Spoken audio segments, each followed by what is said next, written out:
I got to stop eating. We're live. Come on in, everybody. We see you. Thank you, Leroy, for letting us get on with it. We have Leroy's permission to begin, so that's why we're here. Leroy was the man.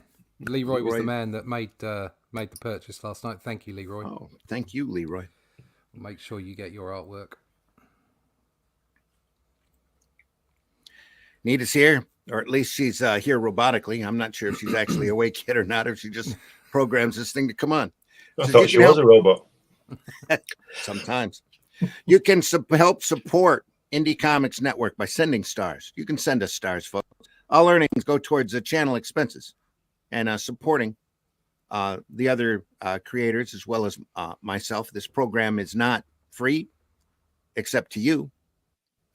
And we ask that you consider sending us some stars to help cover the expenses of StreamYard and all of the other great things it takes to put this network together.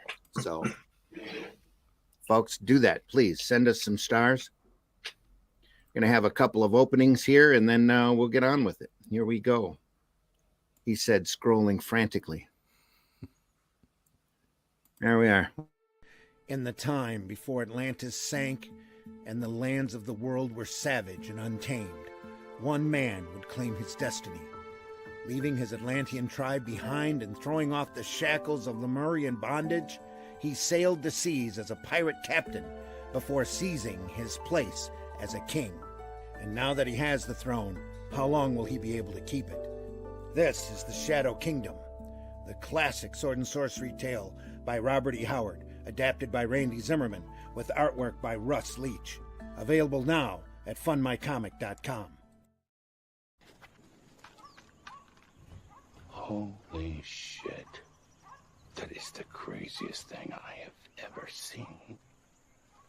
And I'm Dennis Quaid, and Dennis Quaid has seen some shit.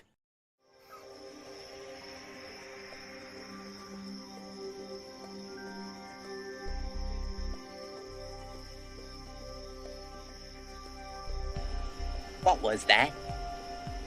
This is not a charade. We need total concentration. Now, once again, this time, with theory.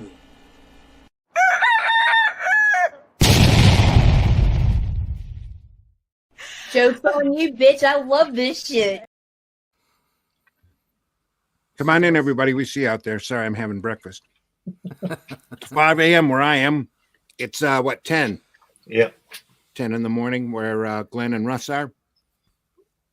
We're here for Comics by Night. Over on the East Coast, it's only 2 in the morning.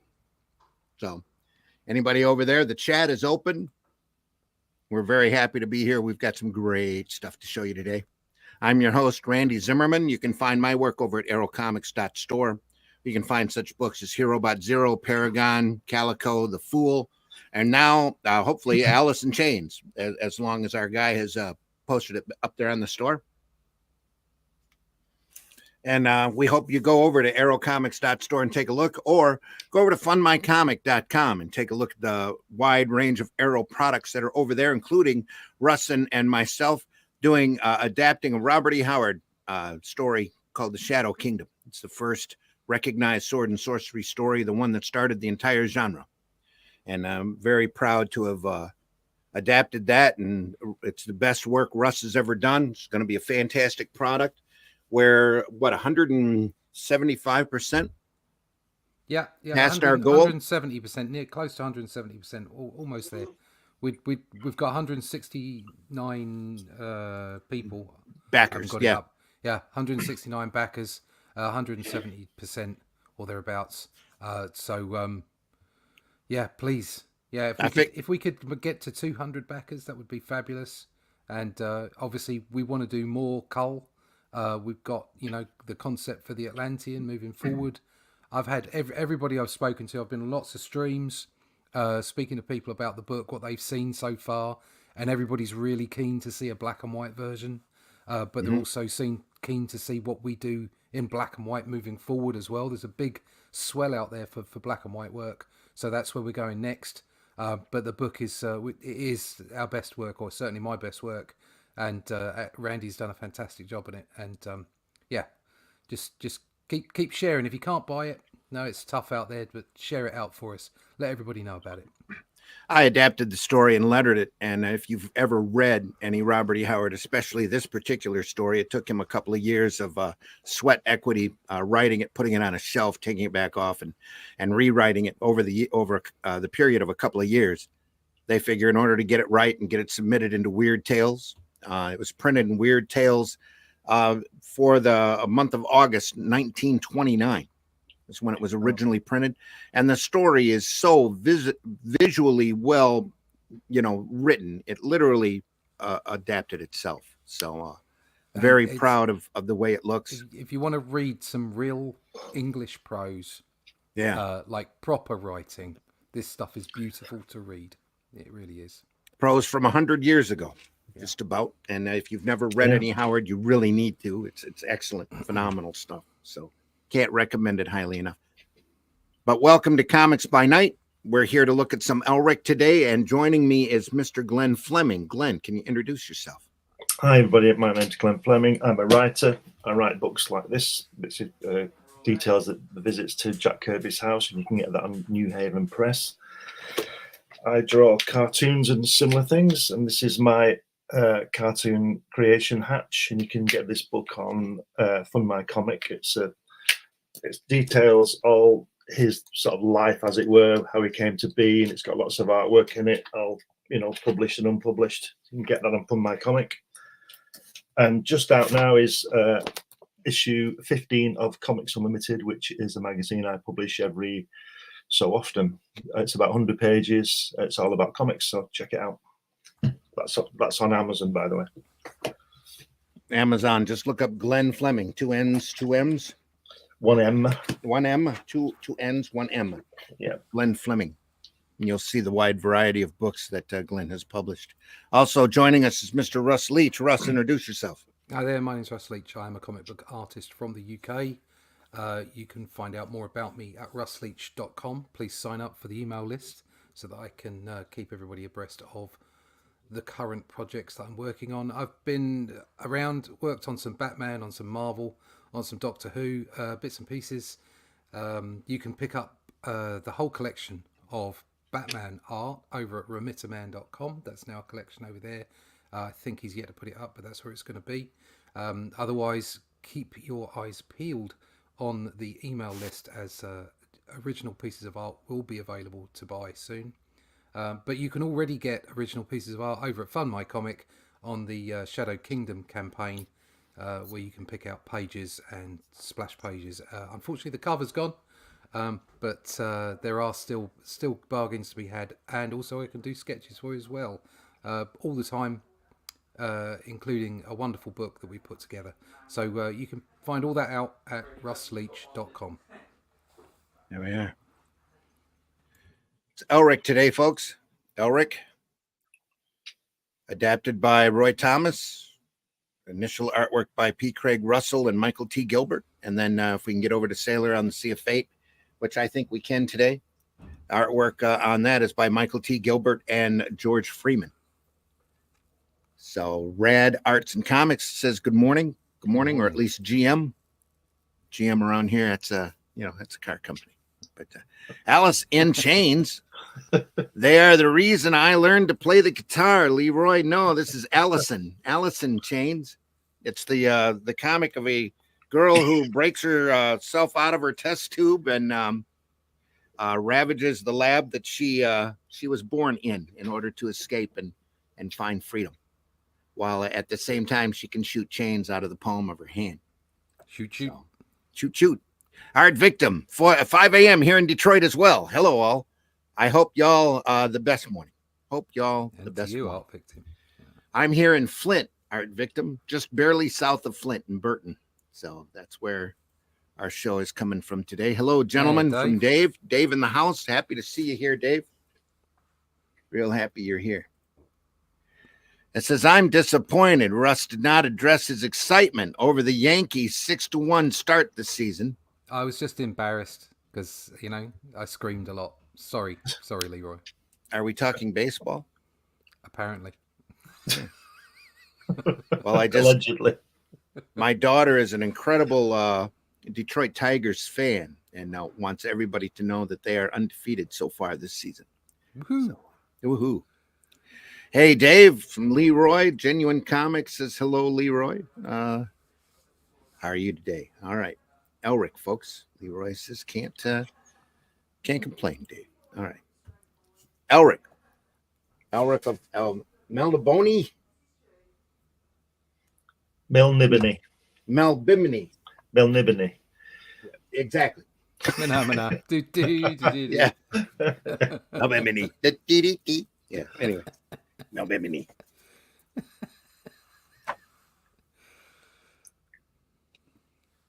Michael Moorcock.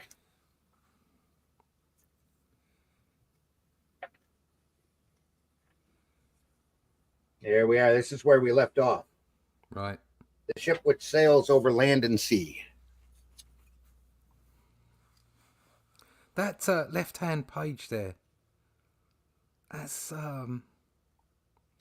it's reminiscent of like Boy's Own and stuff. It's Yeah, I know what you mean. do you know what I mean? It's, Yeah. I suppose it's the round panel, but It's great, huh? yeah, Love it. very adventure. I don't like the colouring, but No, I'm not keen on colouring, but We went over that pages last great. week. Yeah, just a little garish. It picks up better in the second volume. So, nice little shot here. Great ship. what's it doing going through the trees? That's what it looks like, doesn't it? Yeah. It looks like it's docked here, going down a river. It's just close to the shore. That's what it is. It's adventure. It's got wheels as well. It's a shipboat. It's a shipboat. Shipboat car lorry thing. It's a fantasy story. Anything can happen. That's A right. shipboat with a P. Yeah. Yeah. Shipboat. It's great Could on be a land. It's rubbish on sea. shipboat. Shipboat. Floating head. Yay. Yay.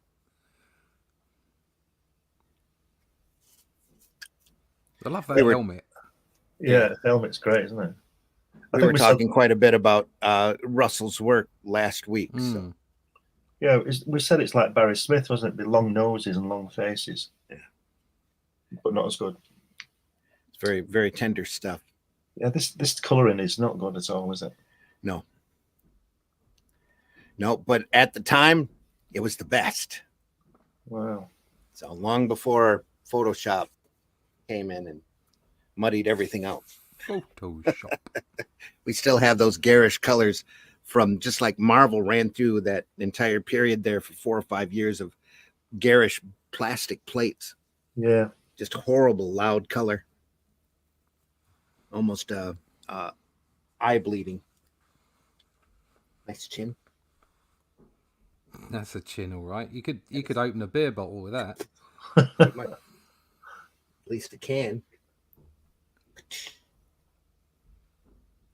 This is adapted by Roy Thomas, you say?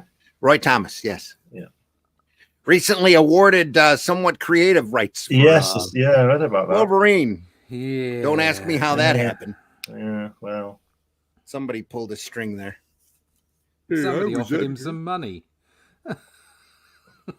It'd be nice for Roy. Yeah. I think somebody offered Marvel a little bit of compensation. I was editor on the project. That's what really throws me is Wolverine was really a throwaway character. He was just made by accident. Just like Howard the Duck started out completely by accident, needed something to fill a page. Here you go.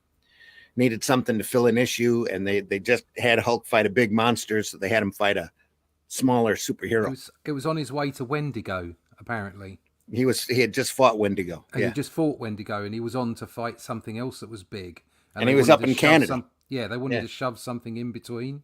Yeah, And, exactly. And Wolverine they just turned up. What are we gonna design? Oh, holy crap! Let's do a supervillain that thinks he's a superhero and call him a Wolverine. Yeah. And apparently, is it some college team or something with yellow and blue? We'll dress him up like a tiger. It'll be great. Anyway, and what are we going to color the costume? Well, U of M, University of Michigan, Yeah. mascot's the Wolverine, and their colors are maize and blue, yellow and blue. Yeah, there you go. That'll do. So there you go. That's what it was. So he didn't get his other earth tone costume until well into the X-Men run. Yeah, he got the earth tone, the sort of the reddish one in the 90s, didn't he? When Jim Lee took over. Yeah, he did, but there was an earth tone one he ended up getting. He got out into outer space, I think, had his clothes ripped off, and had to have a new costume. Normally, I have to say, it is a hazard. Normally, when I go to outer space, my clothes just get ripped off. Just seems to happen. I find that when I walk down the street. Yeah, it happens, doesn't it? Sorry, Ossifer. No, I haven't been drinking. And no, they just fell off. Yeah, pretty much. Well, it took them a couple of issues into X-Men, which was part of the fun of reading that title when it was first coming out. At Giant Size X-Men, again, was an accident. A group of characters thrown together. They wanted an international team. Cockrum had the designs for Colossus, Storm, and Nightcrawler sitting in his book from his stint on Legion of Superheroes. At least that's the legend. Right. And that's why Nightcrawler teleported, storm-controlled weather, and Colossus had impenetrable skin, because anybody in the Legion of Superheroes had to have a unique superpower. Right. In order to be part of the Legion. But the so he added them, and he Xavier rolls to Ireland and then Canada and Japan and picks up Banshee, Wolverine, and Sunfire. Yeah. Yeah, Banshee and his accents. Yeah. That's great. The theory is that Marvel are doing this in some way so that they can get house editorial staff to be given some kind of credit for every character. And that way Marvel owns every character. Is that what that is? That's the theory. The theory that's doing the rounds is that Roy Thomas, being a staffer, being a staff editor, would be working for and on behalf of the company, Marvel, so that if you give him some of the rights to Wolverine, because he was on the book, because he was the editor of the book, then pretty much every editor on any book that was a staff editor at the time for Marvel, then Marvel presumably has the rights to every character that was created. So you effectively, it's a way of edging creators out of the mix, farther out of the royalty payments. Yeah, you wouldn't have you wouldn't bet against that theory, would you? No. Nope. You wouldn't have freelance editors, would you? Nope. So basically, Archie Goodwin and all those people would all be classed as right. Yeah, so they weren't. There's none of this. So the problem that Kirby and what Neil Adams was approaching as well, this whole work for hire thing, but at the same time you have some kind of creative rights to what you're doing. That's completely sidestepped, isn't it? Or at the very least, it's mitigated to tiny amounts, because you can say, oh well, our editor who worked for us at the time, they had creative control. Well, wasn't Roy Thomas editor-in-chief at one point? Yeah. Yes, so, I mean, it depends how far you take it. Editor-in-chief, it's like, oh, well, I created everything. But I worked for Marvel, so Marvel owns the lot. But how does that work if, let's say, for argument's sake, that first of all, Stan Lee was the editor, then Roy Thomas, then Gary Friedrich and people like that? It doesn't matter as long as they're employed. I think that's the route. It's like, if you're a staffer and you were on that book, now that book is out. Now that character is ours in that book. I mean, that's the theory. It's not my theory. It's just what I've heard. Yeah. But I wouldn't bet against it, to be honest. Either that or Roy just wanted more money. Yeah, but if Roy could get a rather nice payout, because they wouldn't be paying anybody else out, would they? Yeah. And not only that, but Roy created a whole ton of characters himself. So I don't know why they're wanting to give him more money. No, but if they were to, the thing no is, offense to Roy, but no, none. But it would if he did create those characters for hire as a writer, then it would mitigate his claim to them, because the claim would be that the editor would have at least a portion of the claim, and the editor is Marvel for all intents and purposes. Anyway, it was shenanigans. I have to say, when I heard it, I thought shenanigans. There's something going on there. yeah. Yeah. Rad Art and Comics says, I like Elric's cat. Meow. Yeah, yeah. Leroy says, I think it was based on West Virginia Gold and Blue. Nobody cares about Michigan. Yeah. X-Men number 139, 1980, his first brown suit. There we are. 139. Comics. And it took them, they did Giant Size 1, and then they started with 94. X-Men 94. It took him till like 96 or 97 for him to pop his claws out of his bare hand instead of his gloved hand. So that had a big effect on me when I was a kid, because they were fighting Sentinels, and they had stripped Wolverine, and they were questioning whether or not he was actually a mutant, because at that point they were thinking they were going to make him a mutated Wolverine instead of a mutated human. And they says, well, his are you sure this guy's a mutant? He says, well, the Sentinels say he is, so he is. And then he tears himself out of his shackles by popping his claws and cutting his way out. And Banshee freaks and goes, laddie, whatever Begora or whatever explain that they have him say. Begora. You never told us the claws were actually a part of you. And he turns to him all mean looking, like Wolverine was really bitter back during that period. Excellently so, by the way, just incredibly well written. And he goes, you never asked me. which translates as, I haven't thought of that before. Yeah, exactly. I've just made that up. They made up all of that as they were going along. They didn't know it was good that Giant Size 1 would be the success that it was. They just wanted to try new X-Men characters because they were reprinting the Werner Roth material at that point, and the reprints were selling bigger than the originals did back when they were first released at the stands. So they're like, oh, maybe we should try X-Men with new material. Well, maybe we should try a new team. I think that's where the argument falls flat. I mean, so many people look at modern comics and they look at the older comics and go, oh, well, there was this thought in there and this and that, and it was planned. And they were all just produced by really creative, talented people. Mass-produced on a very hard deadline. And a very hard deadline. So they made stuff, and sometimes it did work, sometimes it did, but there was such a volume, and they were doing it so frequently and so well that you ended up with a continuity, and you ended up with a continual flow of quality product.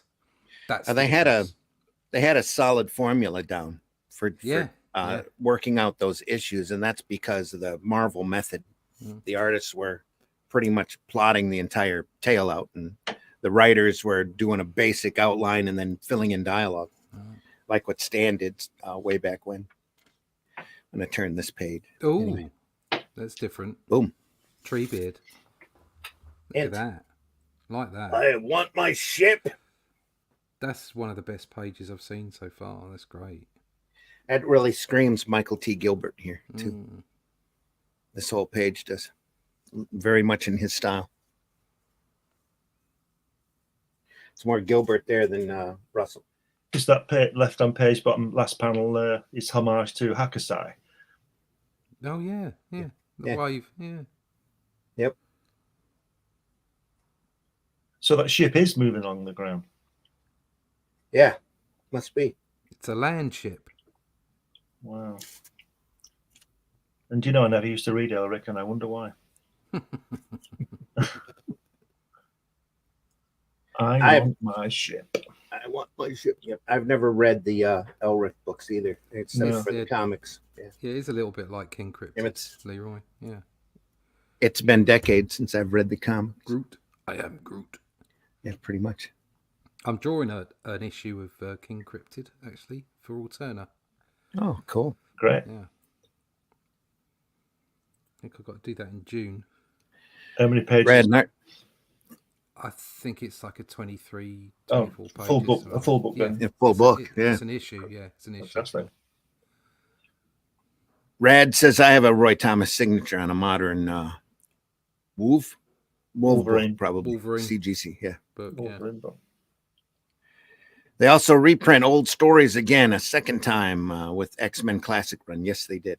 Yep, with a little bit more added stuff in the front and back. Looks a little like King Cryptid. Yep. Groot. that too. Tree Ent from Tolkien. Yeah. Nice. It's a ship there. Looks like it's traveling through the desert.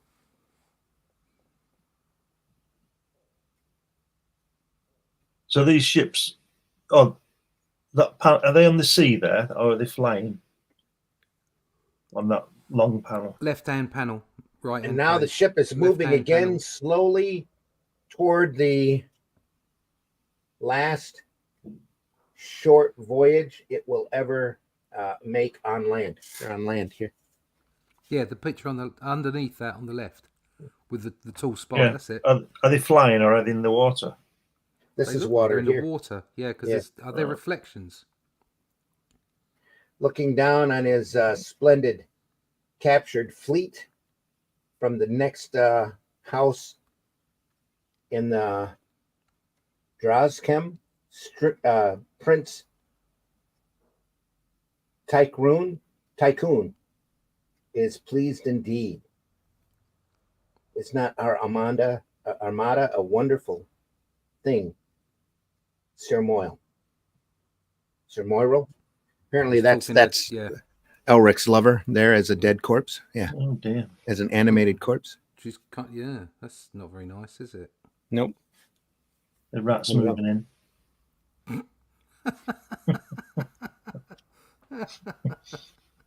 Lunchtime. Ships. Yeah, yeah, lunchtime. Yeah.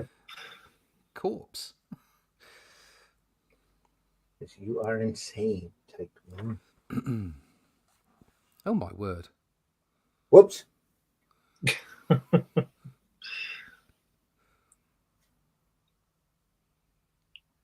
Who's done the lettering on this? Is it that Zakowski or something? Is he called? Is it what's his name? Tom Orjakowski? I can't remember how you say it. I believe it's Orjakowski. It's Mike Wazowski from Monsters Inc. Right.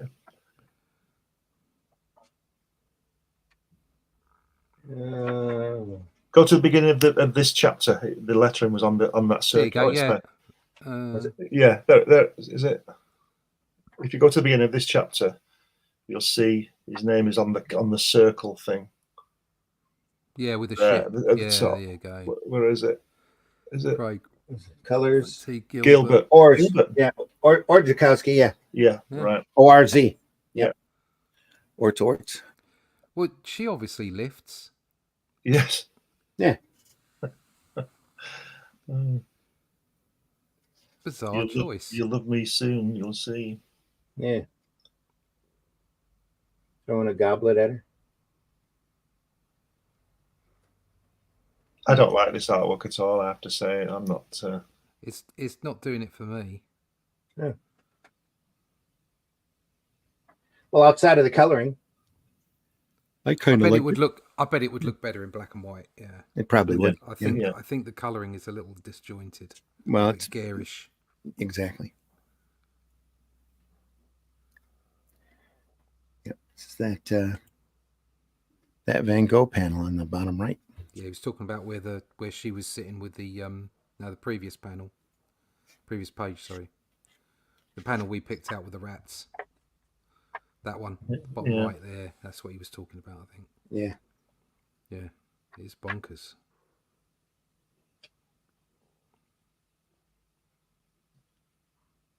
It's Elric. You see his helmet there. What? He's a strange-looking fella. There he comes. Yeah, they're all strange-looking fellas.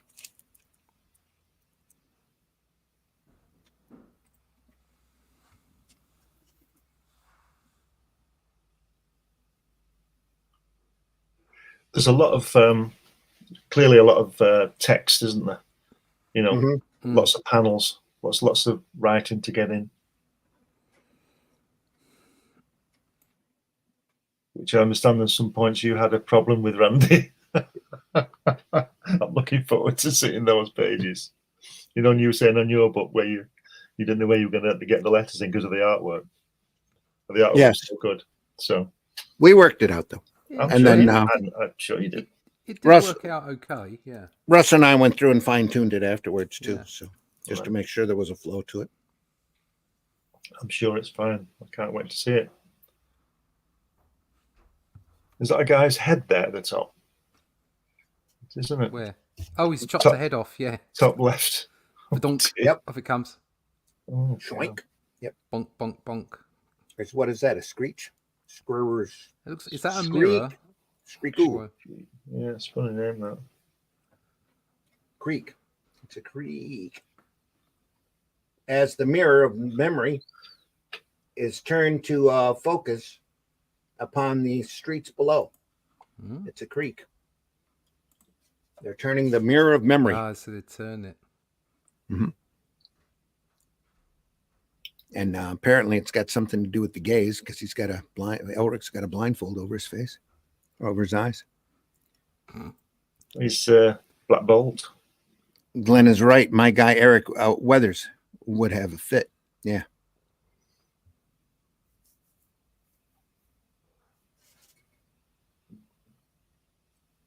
I met Michael Moorcock at Odyssey 7. He was doing a signing. I think I was the only person in the store that didn't buy one of his books.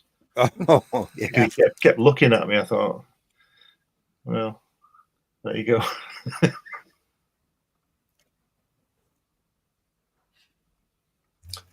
But they had some fun drawing that cloak with those diamonds on. A checkerboard Yeah. design. Yeah, it stands out.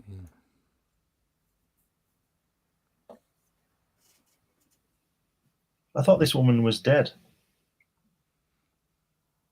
Well, I think the whole point is Elric's trying to rescue her corpse in order to in order to bring her back. And Tycoon there has So it's his animated girl. talking to her. Yeah, Right. that's his girl. Yeah, it's a tragic love story. Right. And J. John Jameson in the centre panel down the right. Got a bit of a goatee there. With that quirky Get me Ditko pictures hair. of Elric. Yeah.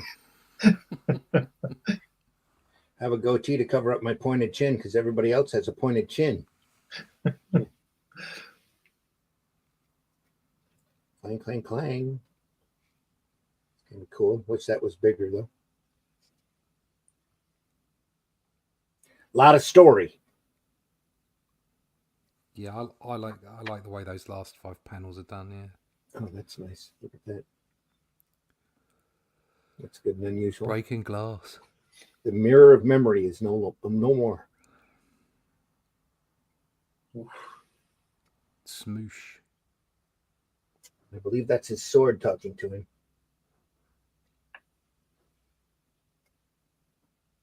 Elric, writhing, clutching Oh, Yes, Sylvester touching. Stallone has turned up. desperately at his ears. Hey, don't touch me. He cries his own name over and over again, striving to cling to his own fevered identity. Remind himself who he is. Got a lot of Ditko look here. Yeah. Yeah. If you can see that through the mud. When was this published? 1989, I believe. Wow.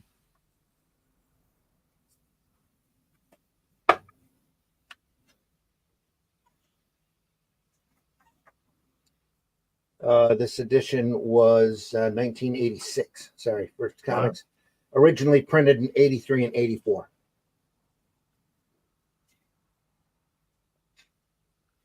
So only what, 40 years ago? Yeah. Scary, isn't it? Yeah. Hard to believe sometimes, but that's what happens when you get older. Yeah. That was how long ago? Yeah. I'm currently going through a large box of old material I haven't looked in at least 15, 20 years of old Tales from the Anniverse notes that Susan and I made. And I'm like going, yes, it's 40 years ago. And I'm like, oh, I don't know if I want any of this to see print. It's 40 years ago then since I did my black and white line. Yeah. That's all we have to say about that. What kind of line did you do back then? We did science fiction and sword and sorcery. I wasn't involved in the sword and sorcery other than publisher, but we did some science fiction. We did 4 titles. We did Citadel, Dawn Squad, and one called Malfunction, and another one I can't remember. Didn't last very long. It was in that black and white glut that the world saw, you know. Yeah, that big boom there for a short period of time. Yeah, they were all right, but they weren't the best things around. That's about the time Arrow came out. Realm, Dead World, well, Tales from the Anniverse, Night Streets, and System 7. Yeah. Yeah, I've still got copies of them, but I've still got some of the artwork as well. Maybe I should throw it in the bin.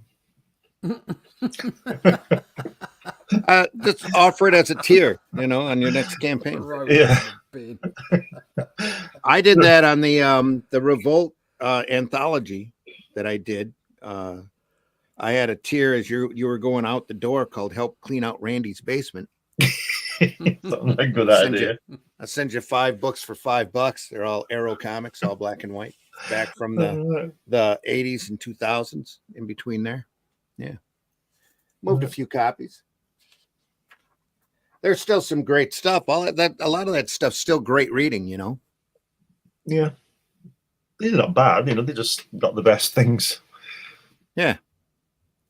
Well, there was a whole period here during this time, 70s and all the way through the 80s, that you had a lot of fantasy, science fiction stuff like this. On Sunday, we're going to look through a book called Future Day that has got a collection of Gene Day artwork of his fanzine short stories. Right. That is just amazing. Now, that'll be fun. That's Sunday Funnies, folks, 9 a.m., Indie Comics Network. I think I told you, just as an aside, I told you that I've got a load of stuff from, say a load, about 10 copies of a comic I did in 1969. I was thinking of sticking it on eBay, see what happened. I was thinking of maybe doing an episode or 2 of my old Star Lords. Yeah. That I have, because that would be fun to look through. Yeah. And there's such a variety of stuff in there. There's first Strontium dogs and all sorts of crazy science fiction stuff in it. It's a lot of fun back in the late 70s. Slaying pose here.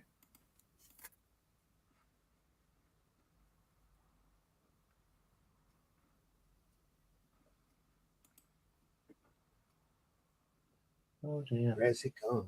To find the 2 black swords, the rune swords of our ancestors, Morning Blade and Stormbringer. Those swords are cursed. Where is he going through? Well, yeah. Has she got some kind of spell put on her? Yeah, right. I think she does. So this lad's gone all through this and she's died. Yeah. Oh wow. It's not a happy story. It's tragic, isn't it? Yeah. Nice. Great panel there. That'd have been a better if it was bigger, wouldn't it? Yeah.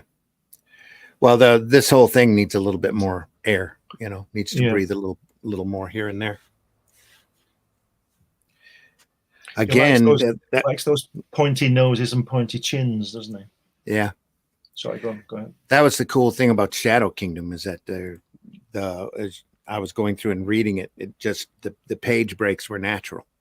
Yeah. A lot of it was almost adapted itself. It's nice. I thought you were going to say that that's black and white.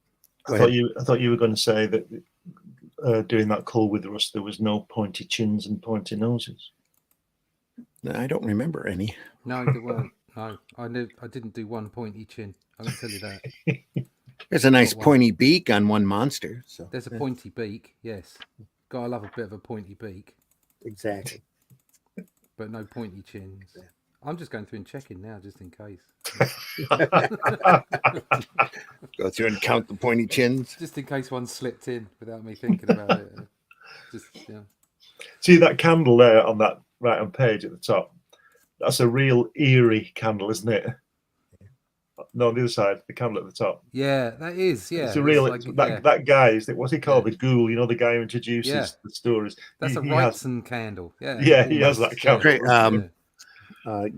Graham Ingalls, ghastly Graham Ingalls. Graham Ingalls, yeah. Have they swapped the art again? I think they have, haven't they? Yeah. This is looks Russell. Like yeah, Is it Russell? Yeah, this here is very Russell right here. To me, there's a thicker line on that stuff on the bottom. Yeah. Yeah. And the shadow also on the still a little Gilbert here. The guy to the right in the black coming out of the shadow. Is that Elric?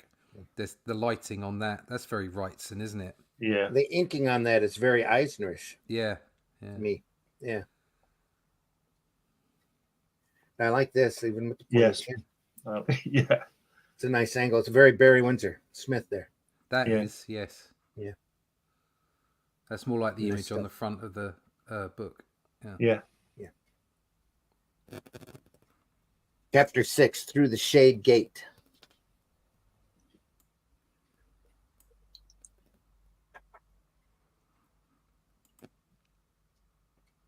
Yeah, it's like you said. It needs some air, doesn't it? It does. I mean, even between the panels isn't as wide as they normally do them. Yeah, it's quite. Quite. Some of the isn't it? Gutters are tight. Yeah. Yeah. That's kind of the mode for the day, though. I mean, they hadn't come up with decompressed storytelling. That doesn't kick in for another 15, 20 years. Image kicks in shortly after this. What is it? 85, I think. 86, 87. Image kicks in. That kind of skews everything. It's a little jarring as well to go from one artist to the next, because we discussed the team and the fact that we'd all prefer if it was the same person doing the same job. Yeah. Whether that be inking or penciling right the way through. Especially if you look at the girl's face there in blue. I presume that's the same woman who, he's coming, and it looks completely different. It does, This has got almost a sort of a classical feel. Yeah, like a Greek thing. Yeah. Yeah. Mm-hmm. Yeah. So that jars quite a lot. Well, on the other, because that girl there looks just like she's asleep. But on the previous girl looked like she like really wasn't well. Yeah, not well at all. Yeah, not well. Almost decaying. Yeah. Leroy says, I spent more than my allowance this week. I have to go to church to make my wife happy. He's a naughty boy. Yeah. Uh-oh. Oh, that's that big purchase. Yeah. Russ is going to church this week to thank the Lord. Tell her you love her. Yeah. I wonder if he was using reference. Oh, I'm sure he was. All sorts of photo references here. Yeah. This really reminds me of the Statue of Liberty face. Yes. Yeah. I say it's got that classic look. Very classic. Yeah. Yep. And do you know? I might be wrong. This is just my view. This is what I'm seeing with this work. It doesn't seem to me, and of course I could be wrong, that the artist has had much leeway as to what he's putting in the panels. It's like he's got a full script and he can't make it move himself. That's what I'm seeing. Yeah, it's very rigid. I'd be surprised if this was the Marvel way or the Stan Lee way or whatever. It seems to be, like you're saying, quite rigidly set down. Yeah. I don't know if they'd assign so many panels though. Oh, I Seems don't know. crazy. Writers, 3, 4, 5, what are you gonna do, eh? 6, 7, 8, 10 panels on a page. Yeah. 2, 3, 4. It's Roy Thomas trying to be Chris Claremont. I'm doing some pages at the moment for somebody else, and there's a couple of 9-panel grids, and it was tough to squeeze everything into those panels. Yeah. So luckily the writer's quite happy to give me leeway, but it still needed to be done in those 9 panels.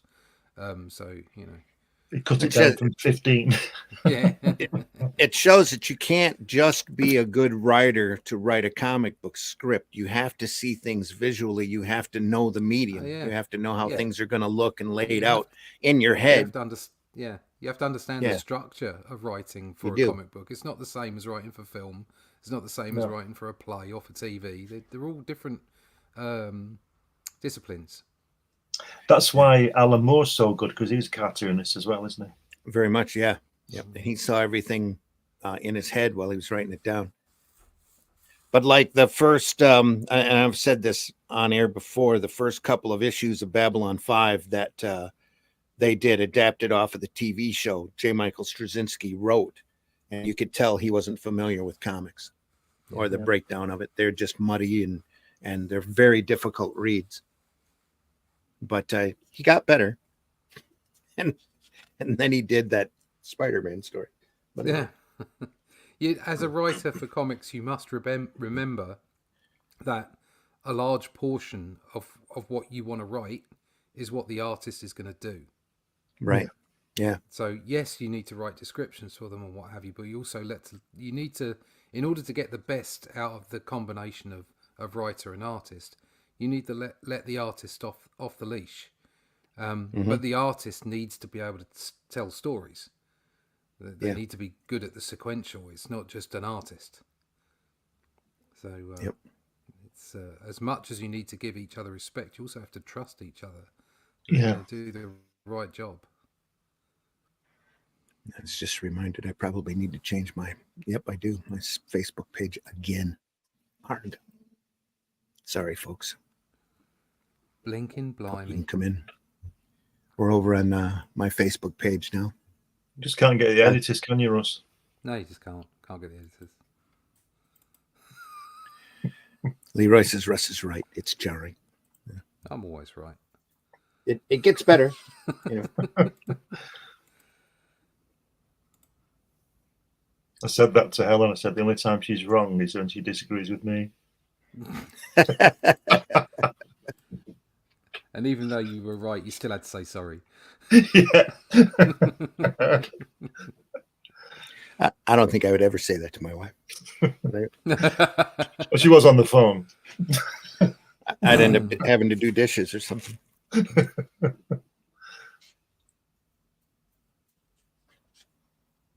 Nice quick panel there. Kind of a juxtaposition. Is that door at the bottom there? It's Ditko, Doctor Strange, and Spider-Man's been around firing at the window. Yep. Wasted webbing. It's holding the glass together where Dr. Octopus came through. Yeah.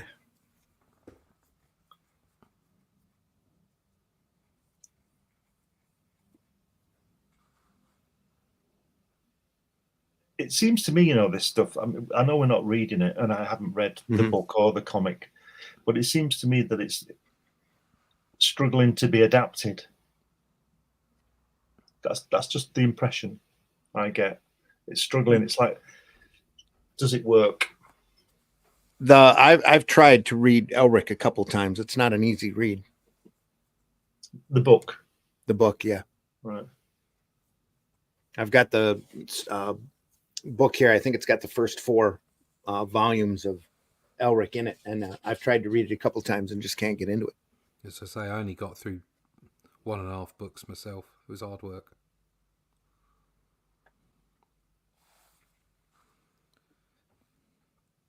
Next issue. Bubbles.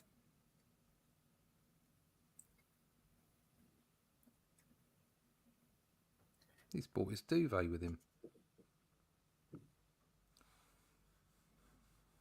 It's a little bit. See, when he gets a chance to breathe, he can do some good stuff. Yeah. Here too. This is nice. I like this. Except, I don't like drawn feet. Okay. Yeah. Let's I do like this. feet. Yeah. I don't like the way the logo goes off the panel. To the right. It's a bit weird, isn't it? Yeah. It is. Off center.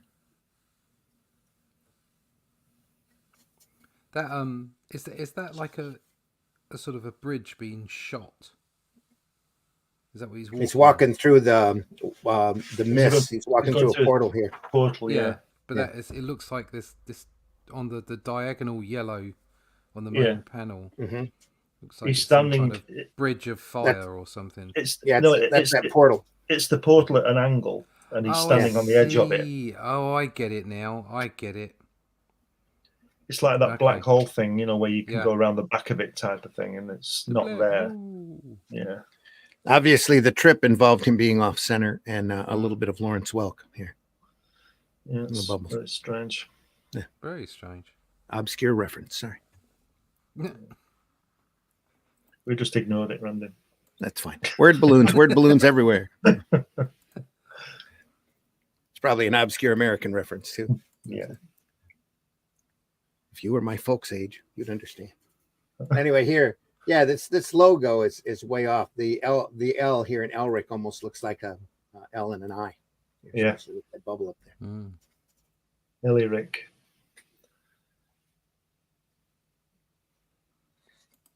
Yeah, they could have moved everything over. Is that the cover? Of the, That's the splash page. Yeah, right. Yeah. First page.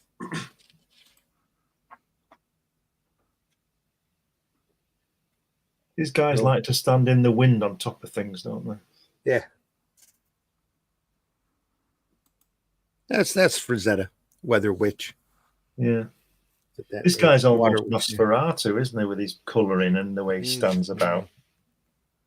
Well, he's very sickly. He's a thin albino. Right. Elric is barely kept alive by the sword, who sucks souls, as well as his own. So,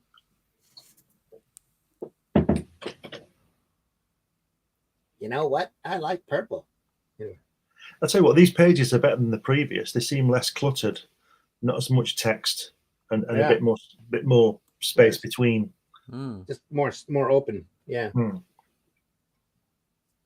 Yeah, easier to take in. Yeah. It's interrupted by a zing arrow. Still not sure about that yellow border in the. No, that's not good, is it? It's not doing it for me. Which yellow border are you looking at? All the captions. Oh yeah. Yep. The yellow caption boxes. It's like they couldn't dare leave it.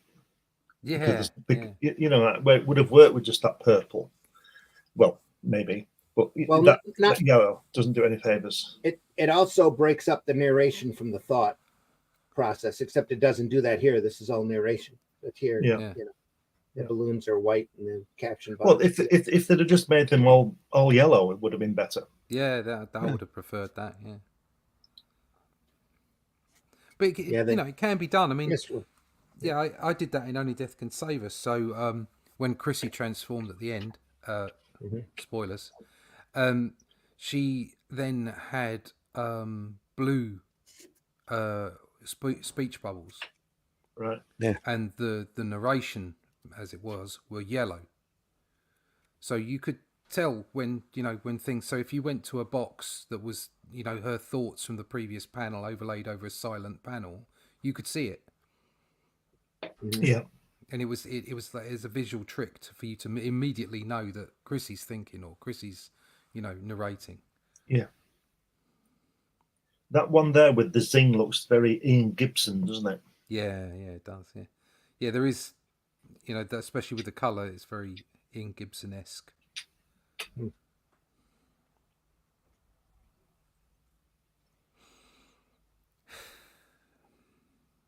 Yeah, I definitely prefer this art. Yeah. See, maybe they switched over to straight Michael. Yes, there was definitely where we spotted it. It definitely changed in the previous chapter. It changed. Yeah. Although there wasn't the writing was asking you to put an awful lot in it, and these pages, all of them are there's more breathing room in them. Yeah. They give Michael T. Gilbert top billing here. So he probably was dominant artist on this. Yeah. Yeah.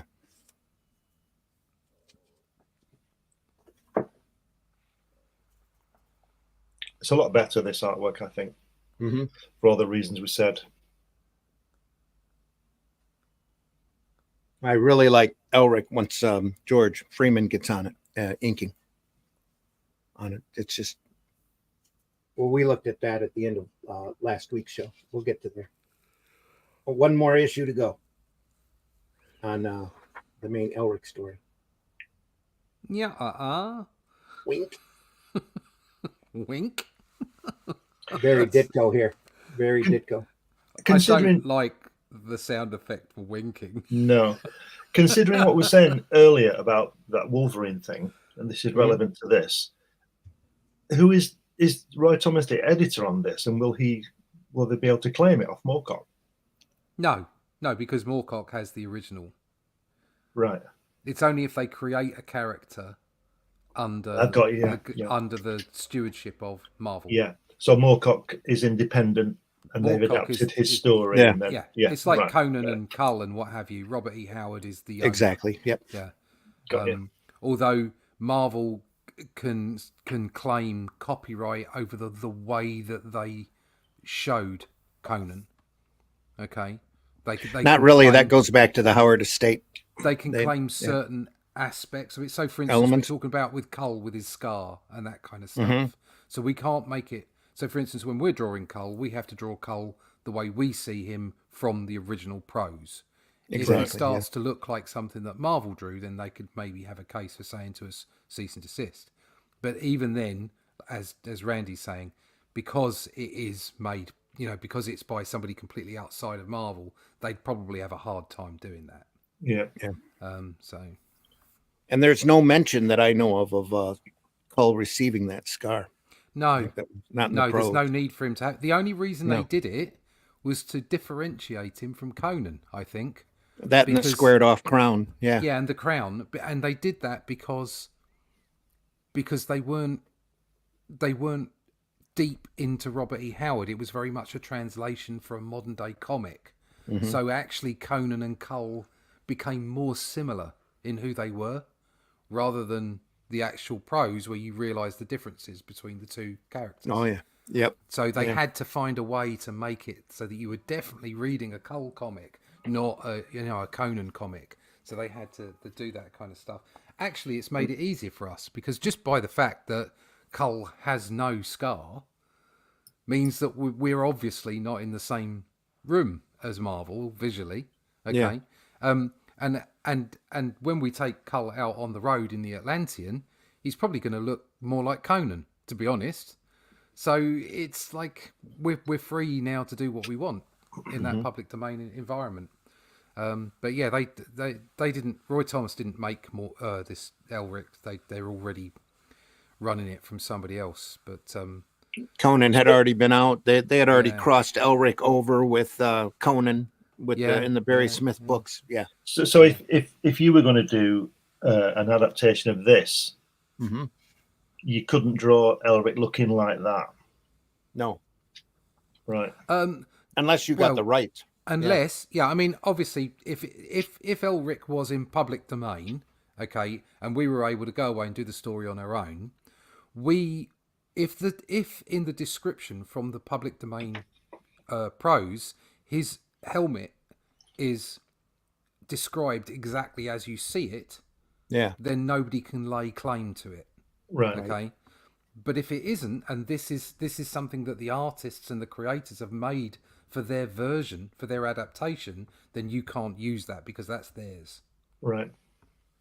And it's a real crazy line that you have to watch. Back when we were adapting Oz for Dark Oz and Land of Oz, there were certain key elements that we definitely couldn't use. The wicked witch look couldn't look like, not that the wicked witch was there. All of the characters had to be redesigned from the ground floor up, off of the books, not off of the MGM movie, or they would be we'd get a cease and desist.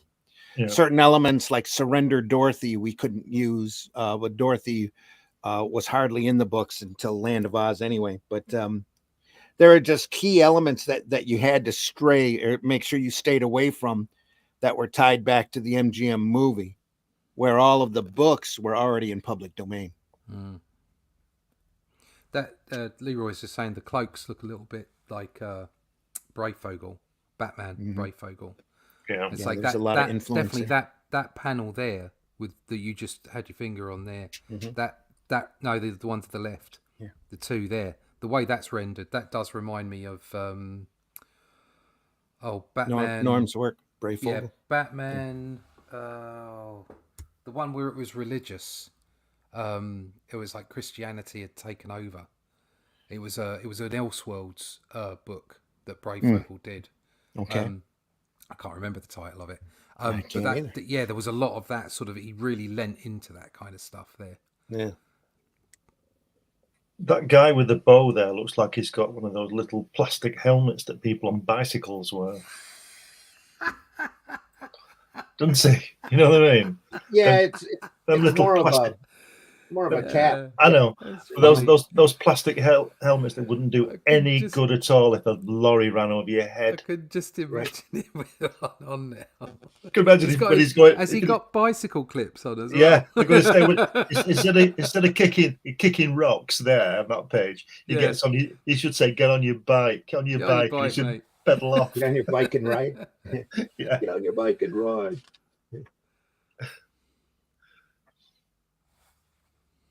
He likes that angle on the face, doesn't he? He does. It's almost a V for Vendetta, that isn't it? Very much A so. little, yeah. Love that top that- panel. that's- I yeah. like that. I He's only just I can't help but see all of this detail that's lost because of a slab of color here. Yeah. You Well, know? yeah. I mean, he's been very light on it, really. Yeah. He's given it that sort of. He's pushed it into the background, and the fact that there is smoke all over it as well. This pops real well though. I'd have done that furthest away even thinner than that. But This is very Pete Craig Russell to me. that's a nice, well coloured, isn't it? Well lit, that panel. Mm-hmm. Yeah. And the one above it doesn't work at all for me. No. Yeah, no. Well, Coletta did that panel. Yeah, pretty much. Good old Vinny. And the bottom one as well. It was Vinny what done it. Yeah. Yeah, I was thinking about showing off some invaders, early Frank Robbins invaders, but it's all linked by Vinny. And I'm like, oh no. Oh, what a shame. You see the panel there with the city, where they're looking at the city at the first panel. The first on the other page, yeah. What happened there was, see how there's got the real heavy blacks at the bottom right under the panel. Somebody rang him up and said that page needs to go to the printer right now. Yeah. Oh, okay, I've done it. Done. It's better than perfect. See you later. Dropping it back in the inks, Yeah. thinner. So I like that cloud. Actually looks like the wind's blowing through it. It's very nice. Yeah. This is good too. I like this panel. Do you think they've had a little bit more time on this one? The other one looked a bit lacking. The previous, maybe or they knew that they were at the end of the story, or the way the story ran, it was a lot more open. This is the last chapter, I believe, of the story. No, I think there's one more to go. Actually, yeah. More to see. Wow. And then really open panels. Wham. Yeah. Thing. It's a grunt. Thing. Thunk. That's very Michael T. Gilbert here. That thing. Look at the look of surprise and disgust. Even as he turns, drawing his sword, Elric feels nausea sweep through him.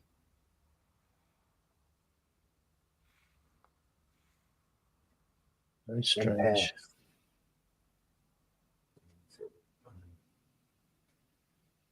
Fire upon them. Pig. Pig. Thing. Snake. Snake. It's like that badger song.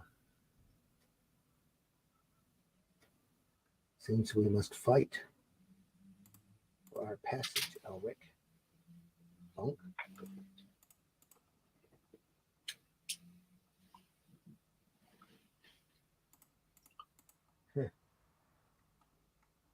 Fight.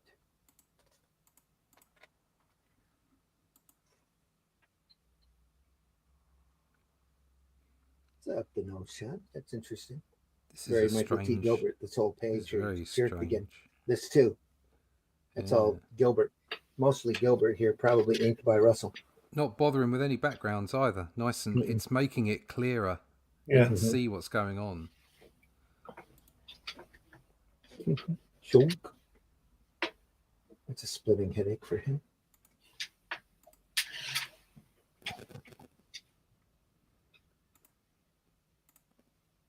Don't look at me, you fool. Strike.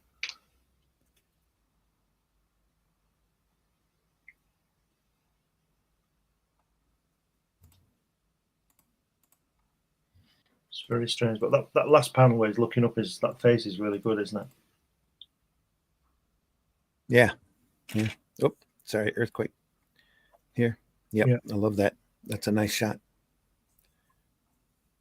Speaking of earthquakes, did you see that thing recently on the news where that big rock hit that car in Taiwan? Or something? Taiwan, yeah. Did you see it? Did you see that rock when it hit the car? Mm-hmm. No, I didn't see that. Struck the back of it. Yeah. They're going up this. There's two cars. It's from the dash cam. There's a car in front of. They're going up this hill, and obviously something happens, and the guy in front starts to reverse. So the guy behind the view that you see reverses, and they reverse right down to the bottom of the hill, and this rock, no kidding, the size of a house, hits the car. Goes rolling. Yeah, clips the back end of the car. If it had been 10 feet further on or 10 feet further back, it'd have been okay. And this bloody rock whacks.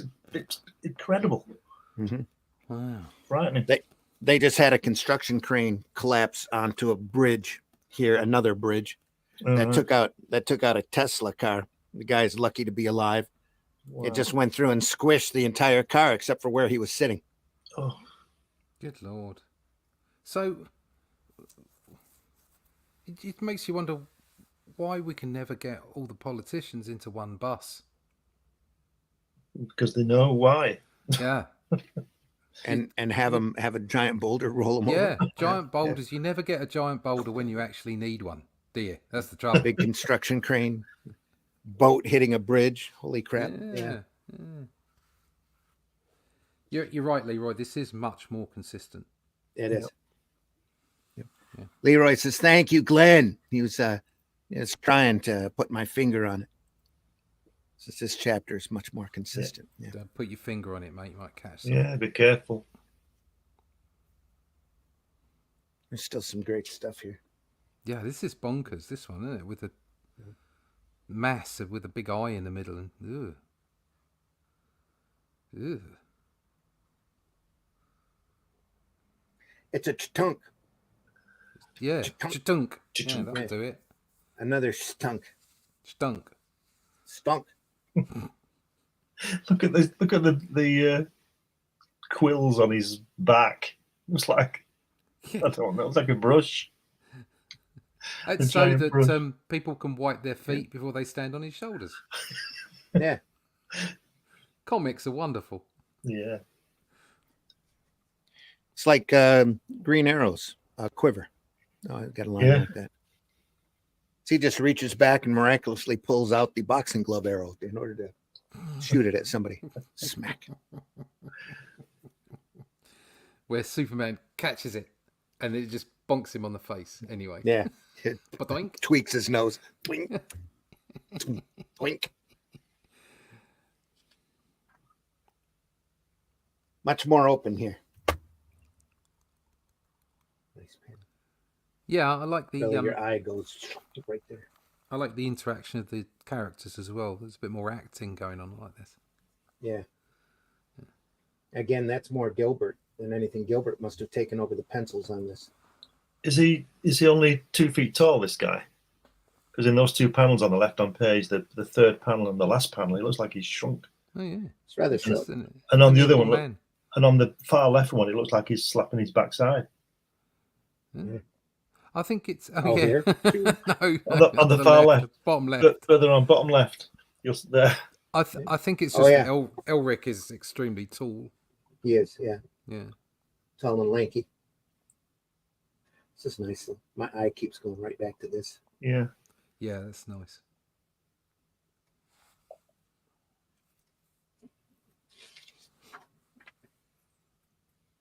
Oh, it's good. Nice some negative space turning up in that smoke. Yeah, it's quite ominous, that tree, isn't it? Yeah. It's the ominous tree. Yeah.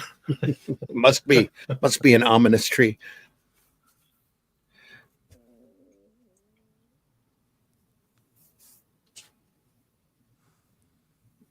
Very strange comic, this. Right there. Almost like Hogarth. Yeah, it's made me smile because if you look at that reptile coming down that branch, and then that pelican or whatever it is taking off, he's obviously gone to National Geographic and got some reference. Oh yeah. But there's several scenes like that in the Saga of the Swamp Thing, and it's just beautiful work. But the swamp's a character in that book too. So, it is just amazing stuff. Yep. Yeah, more stuff to dig up and look at. Oh yeah. Great Toddleben Bissett stuff, just phenomenal. It's just so good. Right on, best of the best. Peak form. Is that the Alan Moore one? Yeah. Steve Bissett. Steve Bissett, John Toddleben. Who was the initial artist on that before they went to Alan Moore's run? I want to say Tom Yates, but I could be wrong. I can't remember. I've got them. If it's Yates is currently doing the Prince Valiant comic strip, I believe. Wow. Sorry, moving through the bushes. Yeah. We've had some comments on Cull with people seeing Prince Valiant in it, and Rick was saying that he saw Ernie Chan in it. So I think we're going in the right direction. I can see that. Yeah, it's humbling when people say that about your work.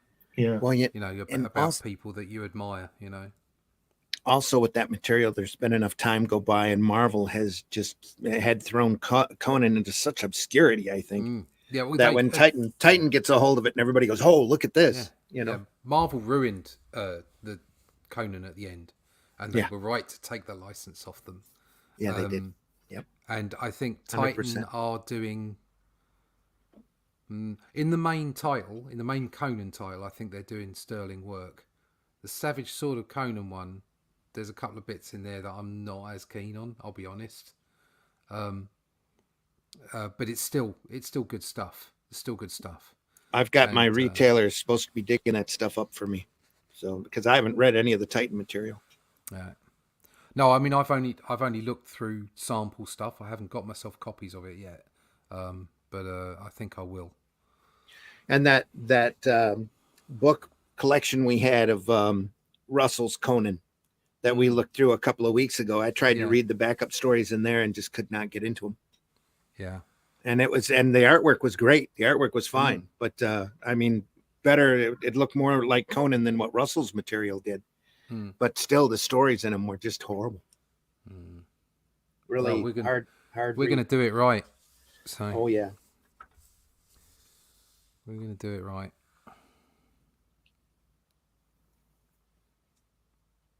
The coloring's a lot better on these pages. A lot more control.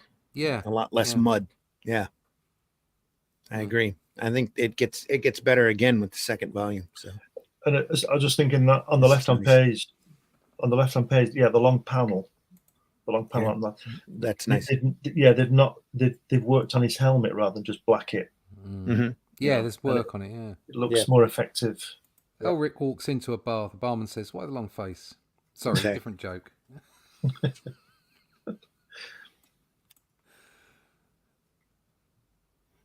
They all have massive noses. Yeah, that's why they're all pissed off. Is that what it is? They're all mad because they have large noses, and the pointed chin here is gone. Yeah, and we're rounded out here. And then very Gil Kane there in the center panel. Yes. Here, yeah. He loves an under chin up the nose. Yeah.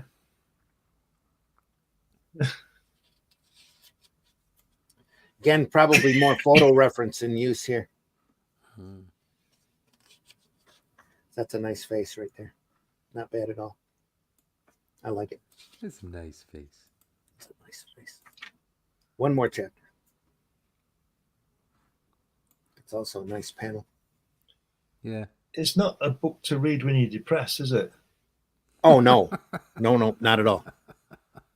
It's a very depressive work. Don't do it. It's like the first 2 seasons of Breaking Bad. Said, don't do it, Ethel. Too late. She already looked. That last storm. Nice. Nice line work here. Good stuff. Yeah, you were correct. What you said before. Definitely should have been black and white. This. Mhm. The colouring's gone again. Here, mudded Yeah. out. The very bright blue on the stonework. There. Yeah. That's very yeah. I thought it was a carpet. That first panel. Oh yeah, like Here. down the pub. Yeah, that's right. Yeah, It's a, down at the Frog and Bucket. yeah, it's a oh, what's the pub chain? Little Eichers. Weatherspoons. Staircase. It's a Weatherspoons carpet. Yeah. Yeah. It'll be there in 4,000 years, won't it? That carpet. Still got some shrimp sauce on it from 1972. Hen, a den, Hey, Schnell, Schneelty, Schneely. Hen den Schneely. There you go. Hen den Schneely. Hello, fellow kids. Sorry if we ruined that, Hen. I feel my Scottishness coming through now. Sorry, Hen. You're right there, Hen. There's text in these boxes, I swear. There is, yeah. Not just hanging there. When you go to the opticians. Are they in his heart? Can you see the spot? Thrum. Oh, that's cool. I actually like those panels on the left Yeah. there. I think the black is used really effectively. It's very good. Yeah, this straight away, this is better. It's beautiful, beautiful work. This, like this, and like that, the little highlights to make it all look moist. Yes. Yeah. Moist. I won't say Line it. work here along the top. Nice in the lettering. It's like he's walking through a heart. Which Yeah, that's what I thought. Yeah, Mm. Yeah. like you do. Yeah. Don't go breaking my heart. Stop it. I'll go. We're all going to break into I'll be song off. here in a second. It'll send There me we off are. in a minute. I'll start singing. Yeah. Wow, that's quite good. Yeah, I like Thank you. that. Got These both. colours, the painting on this is definitely better here. Yeah, I mean, that a very odd choice of blue for the pub carpet early on, but the rest of it's lovely.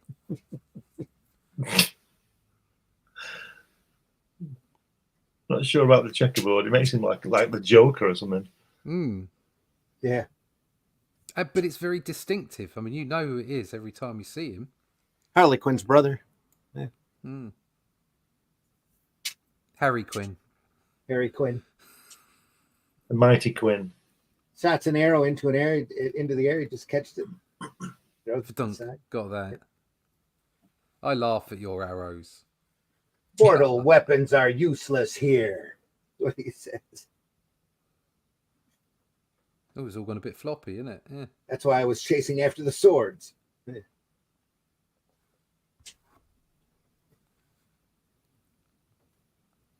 So he throws the sword down. Says, "Now, Tycoon, we must settle this, you and I."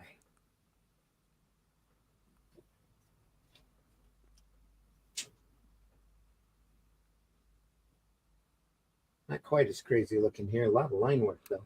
It's just, Yeah. so he's got the cloak on and he's got like the armor on underneath. It looks Yeah. like it, It's a little bit like the yellow claw. Mhm. Yeah.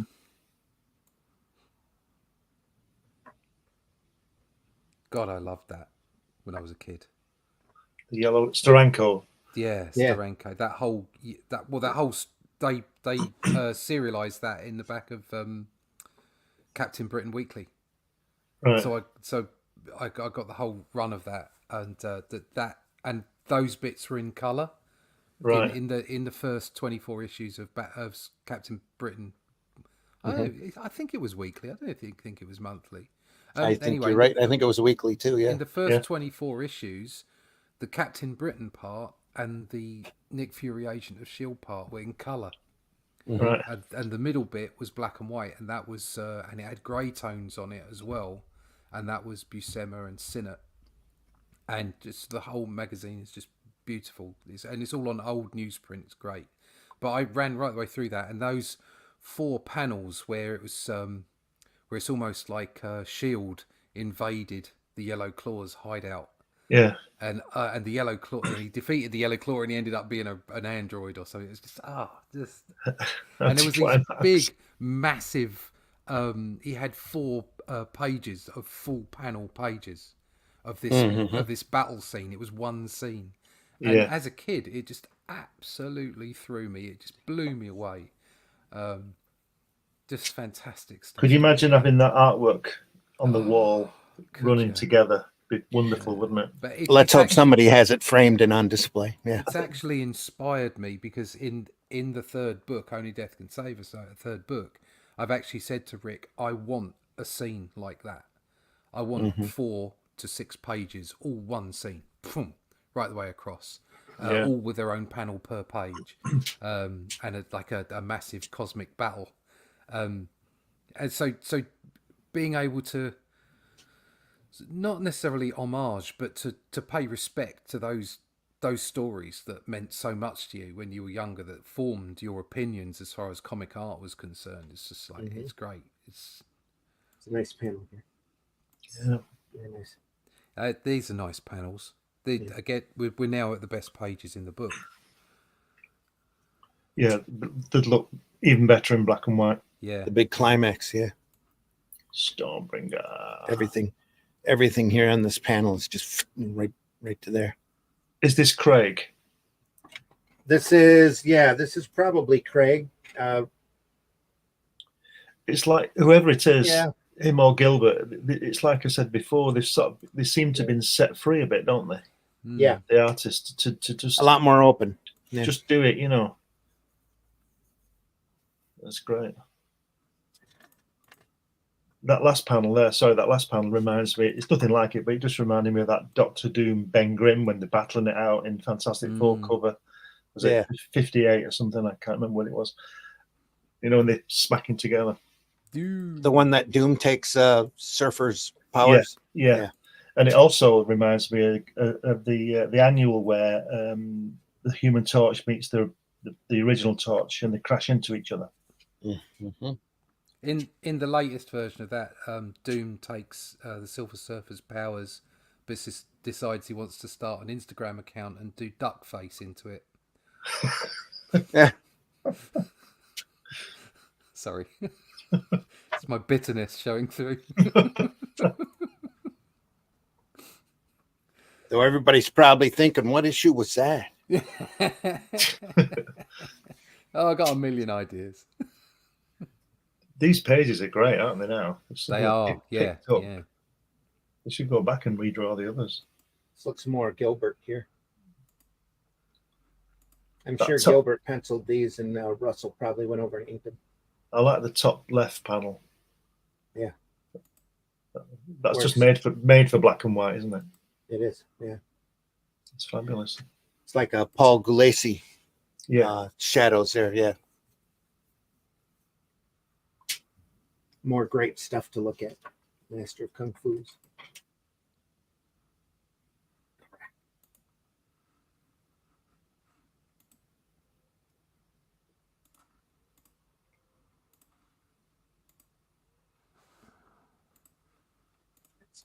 Russell here.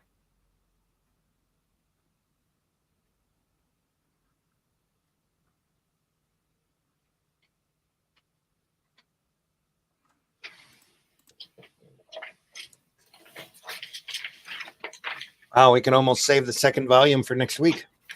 Yeah, that's right. Yeah, let's do that.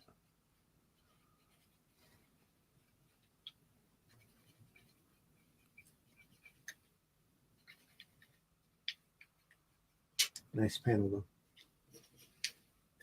Also nice.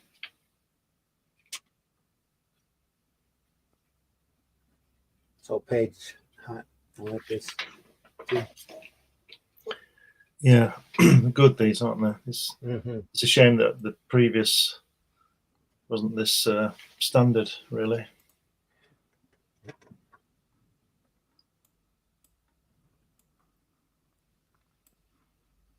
Nice.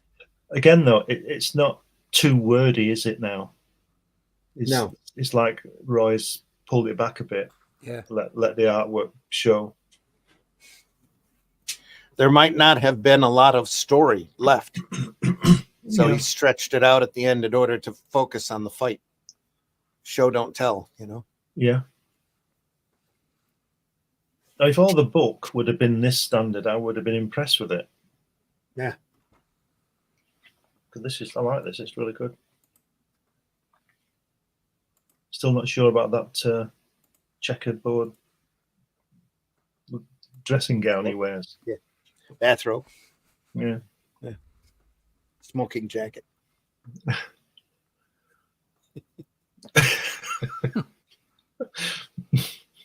Hello, my dear. Would you like a glass of wine? Exactly. And here it looks like the blade is starting to possess Elric here. At the end.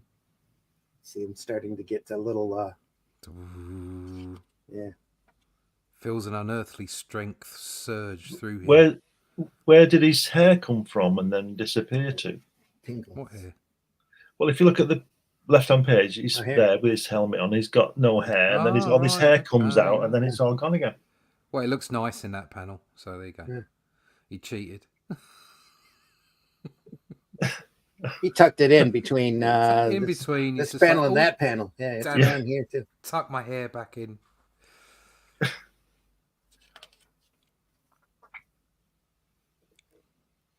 Oh, we got him. Pachang. Oh, I wonder if he got paid for that panel.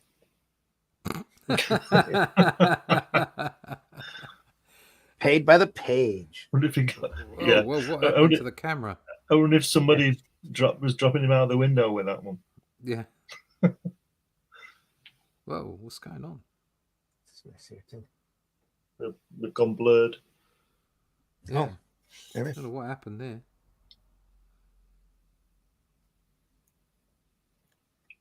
Needs a little readjustment. That's it. That's it. Done. That's it. Yeah. Done. Yeah, these pages. I like these pages. They're good. There's some nice stuff on there. Even though it gets tighter down here. Yeah. Yeah, look at all those word bubbles down there. Yeah.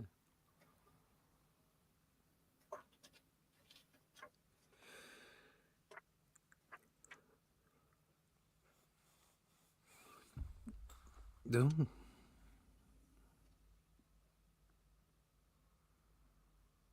What's he called? Ariok.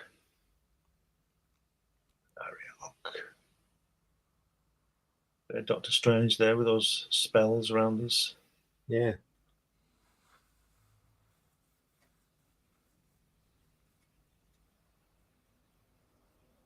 Is that like the spirit possessing Elric comes out? Yeah. Comes out as what? And transforms him. Sorry. It's a gag. It's a gag. Calm down, everyone. You can't have a gag.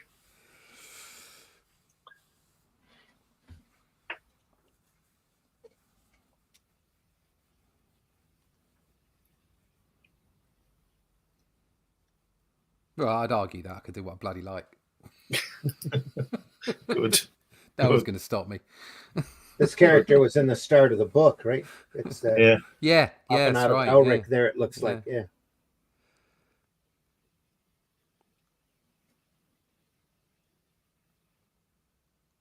It's all heavenly looking until that last panel. Yeah. Ooh. Wow.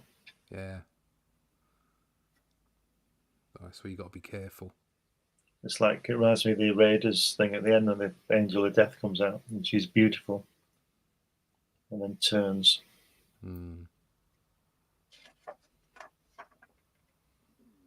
Hey, Elric gets accusatory here. Pisses him off. Oh, she's Oh, back. she's back. Ah. And she looks different again. Yeah. Oh, she's still got a pointy chin, though, in that bottom one. There you go. That's how he recognises her. Yeah.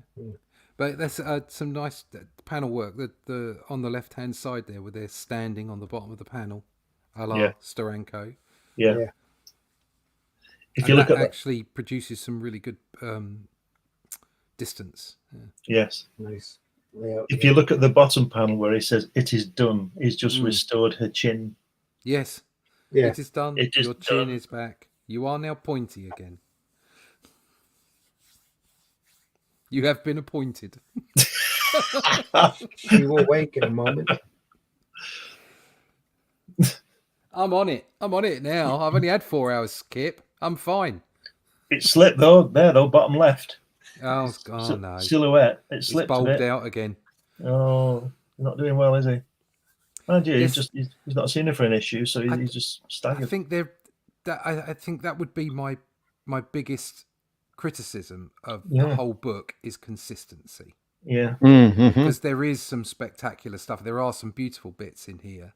That panel I picked out where they're standing on the bottom of the panel, that's got an almost manga feel to it, or an anime feel to it. Even not even just the comic book, but just the way that they're standing and the tall, slim bodies of them. And then even though that the girl doesn't look the same, that middle panel on the right hand side there that goes right the way across, there's something of Blade Runner. Yeah. there's something of not, I would say not Al Williamson. She looks like Sean Young in Blade Runner. Yeah. Yeah. But See just the guy. the curls in her hair and everything. There's something of the style there. There's something I'm trying to pick out who that is. It's Sean Young from Blade Runner. Yeah. Yeah. Yeah. See it. Just there's some wonderful points in the whole book. There's some absolutely genius panels, and then the colouring lets it down at the start. And I don't like the fact that they change up the team to do different roles. I wish they just left it consistent right the way through. It's like tag team wrestling. Yeah. I mean, if you look at the left-hand bottom panel where it says "it is done" with the pointed nose and the chin, then just look to the right. It's clearly not the same person. Oh, Yeah. Ear to hear. Yeah. But if you see the guy who's sitting down on the steps on the Steranko panel, I keep expecting him to be going up like an escalator. Yeah, an escalator. You just see him, instead of seeing him sitting there, it should just be his feet going up the top. But the composition, especially on this page, runs up and then comes down in a zigzag with the staircase and just continuing onward down to here and over. It does look like an escalator. It does. Yeah. I'm going up the lingerie. See you later. There's no roof. Yeah. We're awful, aren't we? Nice. So is she dead or not? What's going on? No, he's brought her back to No. life. All right. Okay. Brought her back for now. Yeah. Again, She's still sickly. keeps bringing her back to die, does he? Pretty much, from the way I understand the books run. Yeah. Tycoon's still there. Walt Simonson. That's who I was trying to think of. Okay. Right.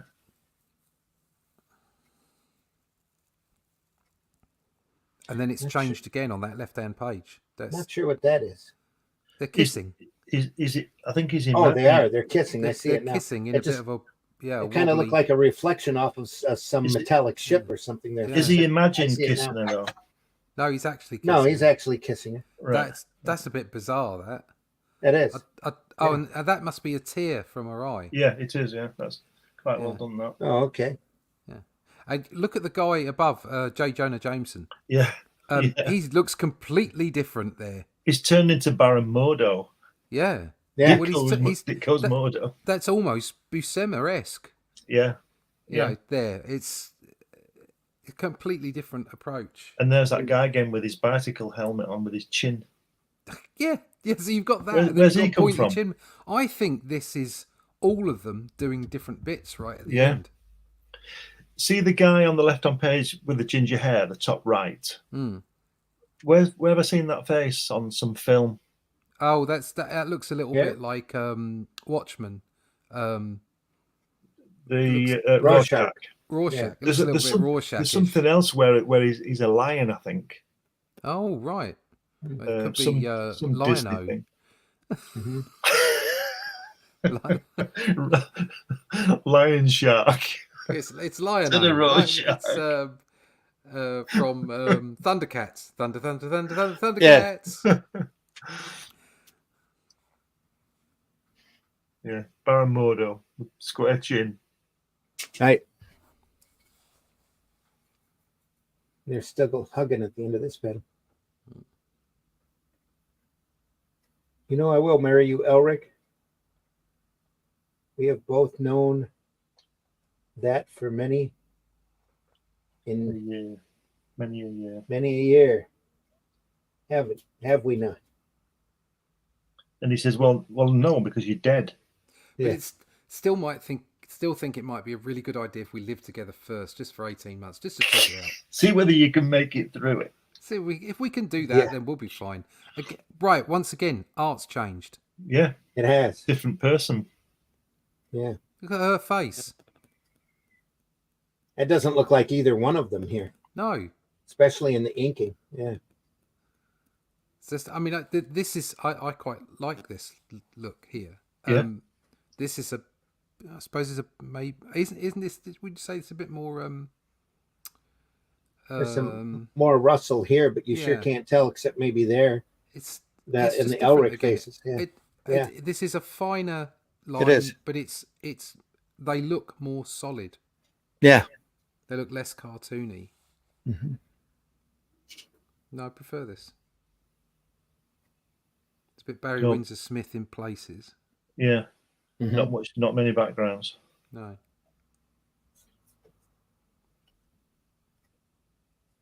So is this where Chewie and Han get their medals?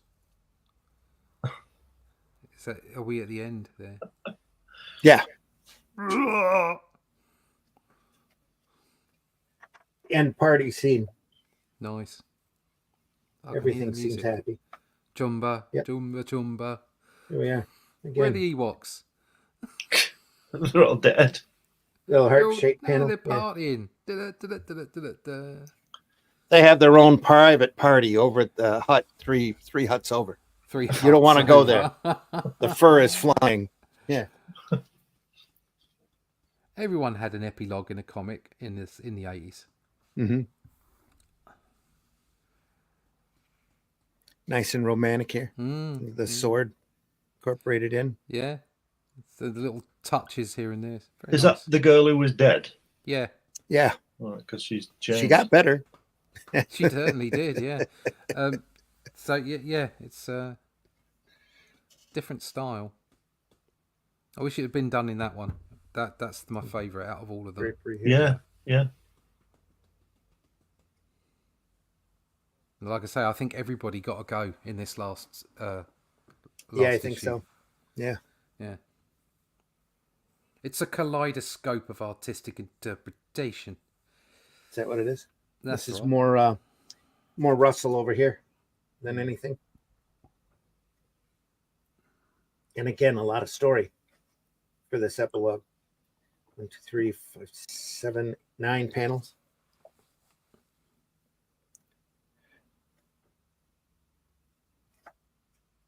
Ten. 10. Yeah. Yeah. It's all packed 10. in as well, isn't it? It is very much so. Yeah. Very tight. Well, that's not bad here. Low heads, expecting a lot of dialogue. He's not got his bike, has he, that guy? He gets that next chapter.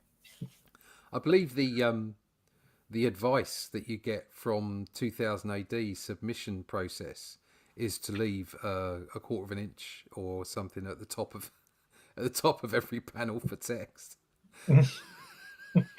It's like, have you seen your own artwork? Have you? Nice big gutters as well between the Yeah. panels. Yeah. Yeah. Gotta love Especially. Gotta love a big gutter. That's what she said.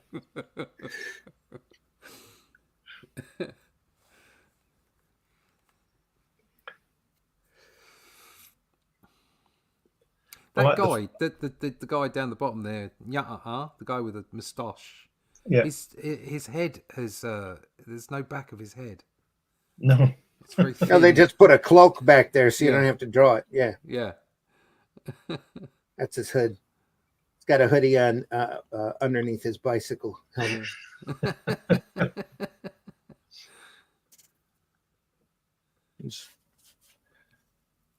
His bicycle helmet with a feather.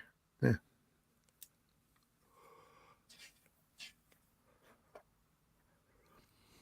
Oh, that's different.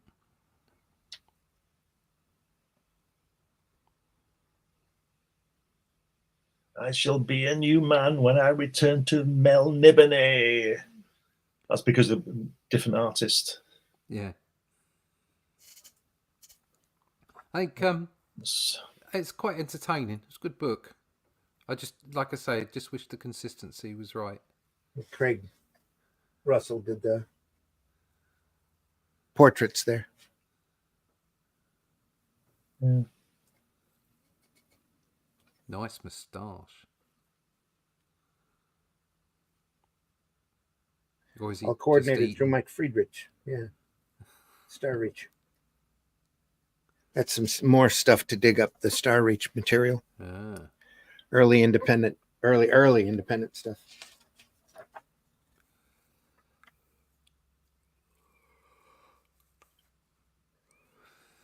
Rick here.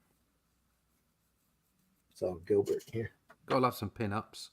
Yeah. I think those were covers for the original floppies. Yeah, right. Yeah. Nice expression. Like that.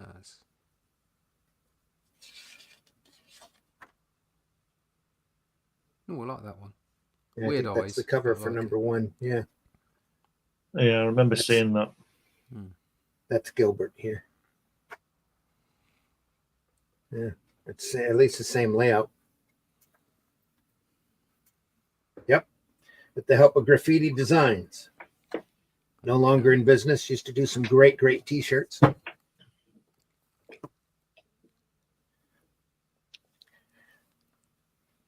Nice back illustration. We're done. We're done. Folks, that was Elric, the hardback. Michael Moorcox. Roy Thomas, Pete Craig Russell, Michael T. Gilbert.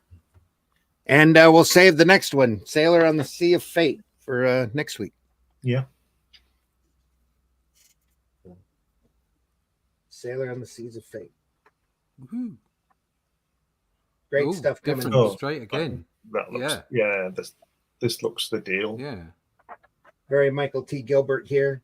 Great, phenomenal inks by George Freeman.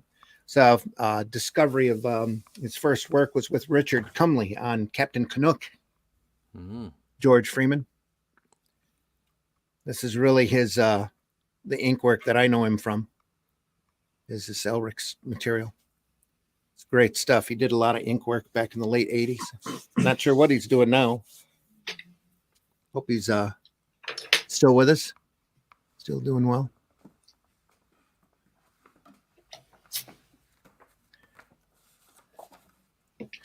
Folks, again, that was Elric.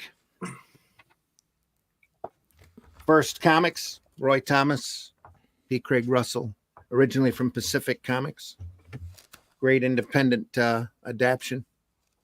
Michael Moorcock's work. Glad you were here to share this with us. Hope you enjoyed yourself. I managed to pick up issues 16 and 17 of Savage Sword of Conan, which the first one had Worms of the Earth in. Oh, yeah. And the second part, which is The Curse of the Black Stone. Tim Conrad. Tim Conrad. Yeah. Just like... Yeah. Oh, look at He's that. the guy who did Elric that we looked at look at that. Wow. A week or so ago. Yeah. We got really good numbers on that Elric. Yeah. And look, just this page just. I mean, really good numbers. The Conrad stuff on that is phenomenal. Just Yes, the- unbelievable. Shag some half witch, half worm woman, and it's like I was reading this when I was like 9 years old or something. This is great. That's what Okay, happened to you, is it? Just like Oh, look at that. it's just wonderful stuff. And The artwork on that's wonderful, but the story, the actual stories. written story, is just unbelievable. just Is it Roy absolutely- Thomas? Look at that. Yeah, Wow. Thomas adaptation. That's right yeah, off of a Thomas Howard adaptation. story. Yeah. Absolutely. Worms of the And I Earth. remember this. I remember copying this when I was a kid and doing it in coloured pencil. Right. There you I go. love the fact that there was a pterodactyl down here as well. It's just like fantastic. When are they from? Sort of 70s? What more could a Yes, kid 70s. want? Late 70s? Yeah. What more could a kid want? I mean, look, Yeah. there's a partially naked woman as well. Fantastic. There you are. Bell for that. Big ape. There's an ape. Yeah, there you got go. that one. Big Yeah. ape. That's the Yeah. one that was the one that I first had. The first Savage Sword of Conan I had, which was Iron Shadows in the Moon, and that's the splash page. That's the one with the girl. Yeah, that's I Yeah. remember that. Just Uh-huh. fantastic. What number Right, is that? 7 and that's 8, number you said? 4. That's Four? number 4. Yeah. And I picked up 16, 17 as a batch. I got to go back and look How those ma- over. I've got loads How those. many of now. issues? I love them. How many issues yeah. did Buscema draw, Ross? I don't know. He did a lot of them. I couldn't tell you either. Yeah, it was a long run, though. Yeah, it was a long run, but Gil Kane did some, and then Chan did some on his own, didn't he? I think he the did, yeah. Savage Swords were Yeah. handed out to different parties. Yeah. They wrote a bunch of scripts and then I handed even them think out. that and- Alcala did a couple on his own as yeah, well. I'm sure he did. Yep. So it was spread out, but by far and away the most prolific would be Yeah. Buscema. And then I've got a whole bunch of these as well. I've got A whole bunch of like the color Yeah. ones, because I was looking at them for the colors in our book as well, and they're great. And most of those, and that Conan movie adaptation's all Buscema in that too. yeah, John that's, Buscema. Yeah, that's just brilliant. I've got it is. got the first Really two is. issues of that. It's like Yeah. this is just cracking stuff. Look at this. Look at that. Wow. Just so Whoa. bloody good. You know, So, growing up yeah. as a kid, you always dismiss those movie adaptions and never thought much of them. But you look back on them now, Yeah, and they're they're incredible great, pieces yeah. of art. The Raiders of the Lost Ark one is a good one. Yeah, Yeah. Have you seen the I know Steranko? Dune, I think, was all Bill Sienkiewicz. Oh right. Yeah, Okay. and The Dune the adaptation, yeah. the Steranko Outlands. Have you seen that? Yes, I I've seen not it. for I don't years. have it, but I've seen Yeah, it. Yeah. I haven't seen The it one- in decades. The one I got, it was the only one there. It's I think it's in Dutch, Oh wow. but it But is that's a incredible. The great artwork's film. amazing. Yeah, I really enjoy that film. That's a Yeah. good film. yeah. That and his detective noir piece, Chandler, both need to be reprinted really bad. I haven't seen a reprint on either one of those in a long, long time. Both of them by Steranko. Some Just lovely great Barry- material. So I'd say I picked up a reading copy of this for a $5. Yeah, Barry those are Windsor so Smith. good. Yeah. Yeah. It's a beautiful Fantastic stuff. And then album. So And then happy to, Dark Horse decided to do that with the Savage I Swords. mean, There's look 10 at that. issues of Savage Sword in every book. Yeah. Look at that. All Yeah. in black and white, Just- all on newsprint. Yeah. And the thing about Buscema is his inks never went over the top. Mhm. He just seemed to have this perfect balance. I mean, don't get me wrong, like Alcala's work is gorgeous. Yeah, yeah. Absolutely love it. But there's something about Buscema inking his own work. And I think the closest to him probably was Chan. Okay. Because he didn't overdo it either. But Sal just inks that- him well. yeah, but it's a perfect balance. Perfect balance. Just love his work. So I was showing you earlier some of the stuff that I was doing, and that one I'm quite pleased with that one. Yeah. Hang So on, it's got hang on. that- Blowing you up. So this is going to be in the Shadow Kingdom. Yeah. Okay, so you've got that kind of. So I don't want to overwork it. Don't want to do too much on it. And so I'm trying to find that balance myself in the work. So yes, it's a magical journey. It is. Levi's in the house. Levi, thanks for joining us. I was an hour late for the show this morning. Looking forward to watching the video throughout the week. Well Please done, do. Levi. Thank you. The majority of our viewership is after the fact, and we deeply appreciate everybody's for watching it and sticking around with us. You know, we've got some great stuff still to show you. I have 4 of the Elric novels, but only the comic you've gone through here today. Yeah. The other one, the Salor on the Seas of Fate, Levi, you need to dig that up. That's really pretty. There's not you'll many see people next week doing what we do. No, there's even less now. So there's a very famous one that isn't with us anymore. Yeah. Just like, you know, Godspeed. I didn't know the guy. I did watch some of the shows, and some of them I liked, and some of them I didn't. And some of the things he said I liked, and some of the things he said I didn't. I don't know what went on, and I don't think I should comment on what went on, because none of us do. We can see the, you know, what people do, what people put up as evidence, but it's often selective and not objective. And what happened was that somebody left us because of the pressure of the crap on the internet, and that's not what we want, not what any of us want. What we want to do is exactly what we're doing here, and what the kayfabe were doing, okay, and that's trying to be positive about the comic books that we have, that we love, the medium, the industry where possible, although it can be quite a drudge at times, but definitely the indie industry, the indie part of it, is full of energy, full of creativity, and do you know what? For the most part, it's full of great people as well. All right, so just be positive, read comics, get them out. Really, that's where the passion is right now in the independent and the alternative market. And even the book we just looked through, the Elric book, was an indie book, you know, printed by Pacific Comics, guys out of the West Coast, collected together by First Comics, another independent company out of Chicago that lasted through the late 70s and 80s. And they did a wide range of material, some really beautiful stuff as well, just like Pacific did. Pacific, Eclipse, First. There's some great companies have come and gone. So there's still a lot of just phenomenal comic work out there waiting to be discovered. That's why I keep saying, you got a couple hours, go visit your local retailer and take a look through those boxes. Look through the magazine boxes. Look through the comic boxes that are closest to the floor that might not have been looked through or picked over in years. There's some great stuff in there waiting to be discovered. So I can't recommend that highly enough. Agreed on all. Well said, Russ. In a sense. Yeah. Yep. We can't. And there's so much more stuff coming, folks. There's so much great things to see. We ain't going to stop. We're not going to stop. No.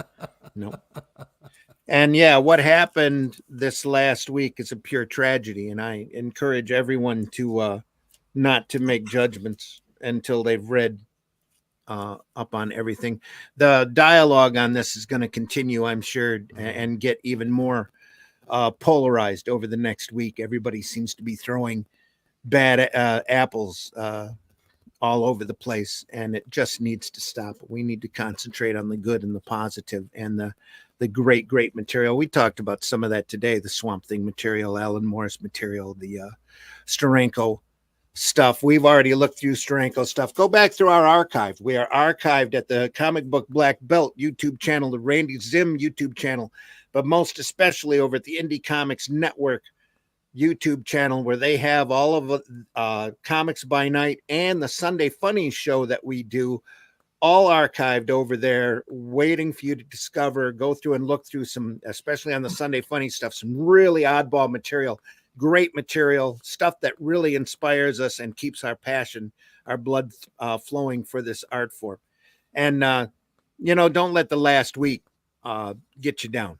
It's very easy to get depressed and go down a very dark rabbit hole. And we hope that everybody knows that there's people out there for you to talk to, whether professional or your friends.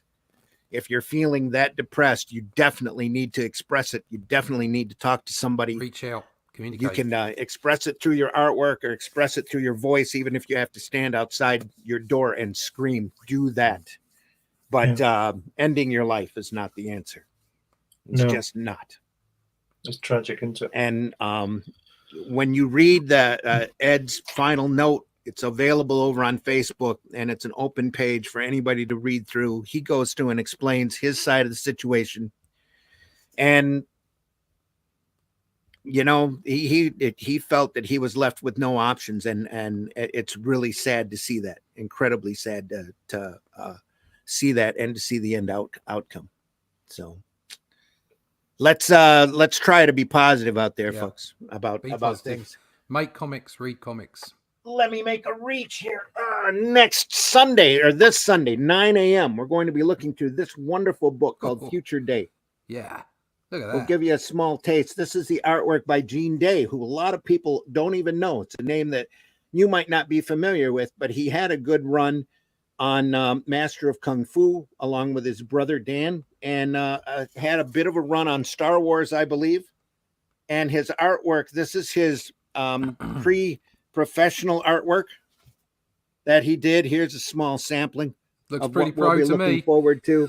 Looks really pro to me. And there's a lot of other surprises in this book. It was made by Flying Buttress way back in the late 70s, I believe. I've had this for a long time. I love this book. And it's a treat because it's more black and white. We love 79. That. Yep, very much in black and white in all of its glory. It's a treat because I've never seen it. So yeah.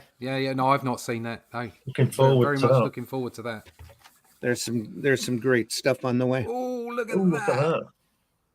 That's the first page, folks. Anyway, Wow. Sunday, Future Day. There's a song about that. Yep, by Star Wars illustrator Gene Day, because this was 1979 at the time, and having a gig with Star Wars made you somebody back then. So, Gene Day, great stuff, great book, and we'll take a look at that then. That's at 9 a.m. Eastern time. Next week, Friday, we're live. 5 a.m. We'll go through Elric, and then when Elric is done, I will be over at the Grand Rapids Convention, Grand Rapids Comic Con, which actually takes place in Kalamazoo. Is Rosema going? Rosema will be there. He's supposed to be there. So I'll see him there. And that's 3 days, Friday, Saturday, Sunday. Next Friday, Saturday, Sunday. It's stop by Grand Rapids Comic Con. They call it like a spring trip or something like that over in Kalamazoo. It's a great show. We did one there last year. It was a lot of fun. That's next weekend. Yes, it is. Yes, it is, Levi. Next weekend. Nice. Yep, I've got a card for it. I'll show it to you on Sunday. I didn't pull it through to pop it up this week. I don't even remember who the other guests there. I know I will be moderating 4 panels while we're there. One by I'll be moderating a panel with the great Howard Mackey on one of them. Howard will be there as a guest. Great writer for Marvel. I think he was an editor there for a while at Marvel. We'll have a panel there. I've got a panel on cartooning.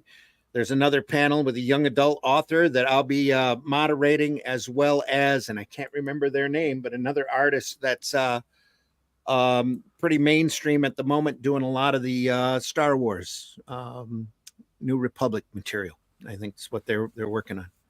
So yeah, Grand Rapids Con in Kalamazoo next weekend. And I'll be set up there as Arrow Comics and selling out everything that we have available right now as Arrow. If you stop by and tell me that you saw this program, that you saw us here and watch the show wherever you see us, stop by, tell me you saw it, I'll give you a free comic.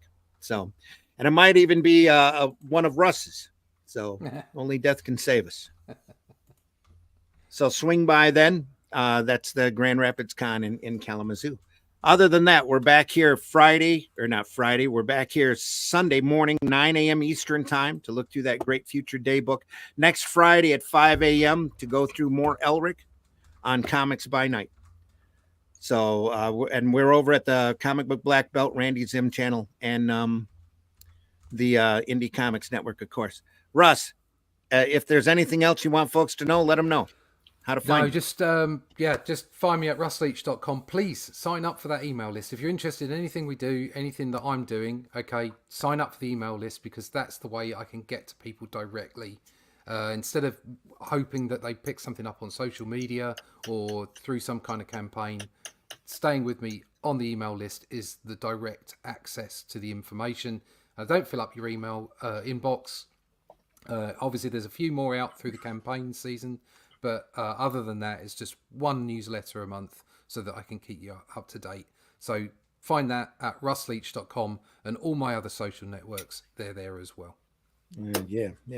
Chris Levi says, Chris Yambar loved that show. I've heard great things. The Grand Rapids Con's always a well-coordinated, great convention. They've always treated me incredibly well there. So, yeah, I love that show as well. Glenn, tell folks how they can find you. Yeah, find me on usual places on Facebook and Twitter and places like that. You can also find most of my work on Amazon. And then you can go to New Haven Publishing, you find stuff there. But if you just Google my name, something will come up. I'm not sure what, but something will come up. You never know what you're going to find. Yeah. And also on Fund My Comic as well, with my book Hatch. You'll be able to purchase that if you want to look at it. Fund My Comic right now, Hatch annotated. Yeah. You'll find that over there. Folks, I've been your host, Randy Zimmerman. You can find my work over at aerocomics.store, which I actually spelt correctly. Here we are, aerocomics.store. Go over there and take a look at our product. Everything from Aero Comics that's available right now is over at that location. Hopefully, if it's not, it will be shortly. We're waiting for an update on that store so that we can show you books like Chrome Dog and Soul Tack, Chrome Dog and Soul Tack, and my stuff like HeroBot Zero, Paragon, Calico, all sorts of great stuff. The Fool should be over there. If it's not there now, it'll be there shortly. The Fool is also available over at fundmycomic.com. Great fun book. Urban vigilante superhero who fights crime using practical joke weapons. Calico as well. And here's the cover for that Allison Chains book. So go over there and take a look at those. They're all available. Go over to fundmycomic.com and look at the Aero Comics over there. The Fool is there. Shadow Kingdom, of course, is there right on the front page. AR13L is over there. The Little Mermaid, great book, phenomenal art. Can't wait for that book to come out as well. It's going to be a real cherry package. Soul Tack and Chrome Dog, I believe, are still available over there as well. So go over there and take a look. Soul Tack is a great space opera story that you will enjoy. All the Aero Comics we do, our aim is to entertain you and to do the best work that we possibly can. So we hope that you go over there and enjoy those. In the meantime, folks, Indie Comics Network, take a look at that lineup. There's a wide variety of different programming over there available for your enjoyment. And, leave this, as Luke Stone would say, leave this woodpile higher than what you found it. Leave this industry in better shape than what you find it. A kind word goes a lot longer and a lot farther than a trolling message, folks. Negativity, we really don't need any more negativity around here, especially this year, especially here in this country. Everything's going to be polarized, and we're all going to be wanting our candidate to win or whatever politically. But remember, comics should be universal. Comics should be out there for everybody, all kinds, all types, for everyone. And that's just and the drama is just schoolyard bullshit, Beavis and Butthead attitudes, and canceling stuff without a full story doesn't do anybody any good. Let the law take its course when it has to take its course. And hyperbole and canceling doesn't do anybody any good. And I think this industry has seen that this week especially. So calling people Yahtzees or commies because they've got different ideas to you is not a good idea. And you don't even know the definition of the term. Exactly. Nine times out of 10, and yet you go out there and slam. Just like talk to each other, communicate. You might not like the idea, you might not like people, okay, but communicate with them, because there's no need to go to war. I was watching a retail video with the 3 retailers, comic direct market retailers, and one of the Dennis Barger, who's a friend of mine I've known for years, says he's at his store. He's got Ethan sitting right next to Mark Waid. Yeah, right next to him, because quality doesn't have to have a political opinion. Quality doesn't have to, it doesn't matter what somebody, how somebody votes or their religious leanings or their political leanings when they do great books. If you're entertained by them, just enjoy them. Is that the Beyond Wednesdays podcast? Yeah, I'm watching that now. Yeah, that's a good show. Yeah, I've known Dennis for years. He's got those guys are good. He's got a store down in Monroe. He doesn't sell new comics, but he sells comics. Yeah, and he sells all sorts of reading copies down there. I keep meaning to get down there and run through his store. Well, just gotta cut the time. You need to run down there and do it. Some Shadow Kingdom Arrow. to him. Yep. Yeah. Absolutely will. Yeah. Folks, take care. We'll see you soon. Hopefully see you on the next one. We hope you enjoyed yourself. If you did, let other people know. And we're here every week. We're archived over at the Indie Comics Network. We're not going anywhere outside of showing you some great stuff and maybe hitting a show every once in a while or going back to bed. What's that? Yeah, exactly. And in the meantime, folks, take care. We'll see you soon. See ya. Bumps and we're out of here. We'll see you. In the time before Atlantis sank and the lands of the world were savage and untamed, one man would claim his destiny. Leaving his Atlantean tribe behind and throwing off the shackles of Lemurian bondage, he sailed the seas as a pirate captain before seizing his place as a king. And now that he has the throne, how long will he be able to keep it? This is the Shadow Kingdom, the classic sword and sorcery tale by Robert E. Howard, adapted by Randy Zimmerman, with artwork by Russ Leach. Available now at fundmycomic.com.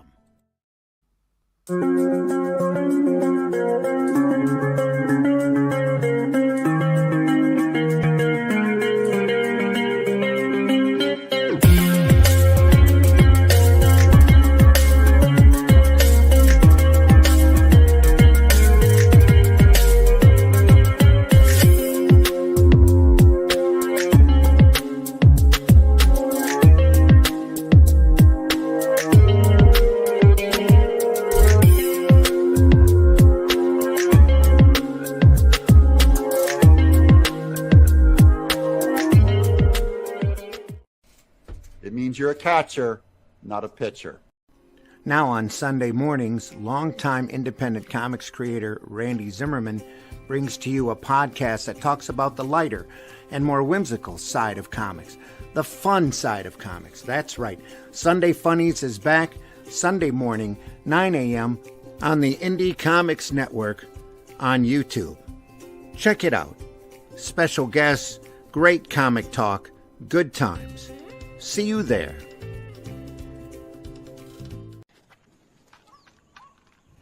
Holy shit. That is the craziest thing I have ever seen. And I'm Dennis Quaid, and Dennis Quaid has seen some shit. Maybe if you use that voodoo witchcraft on your own trade, you'd find somewhere on the other end of the snake pit. I mean, do you know what a revolutionary soldier looks like? Have you seen photographs? Have you seen paintings? Have you seen charcoal sketches? I haven't seen them either. Taste the biscuit. Taste the goodness of the biscuit.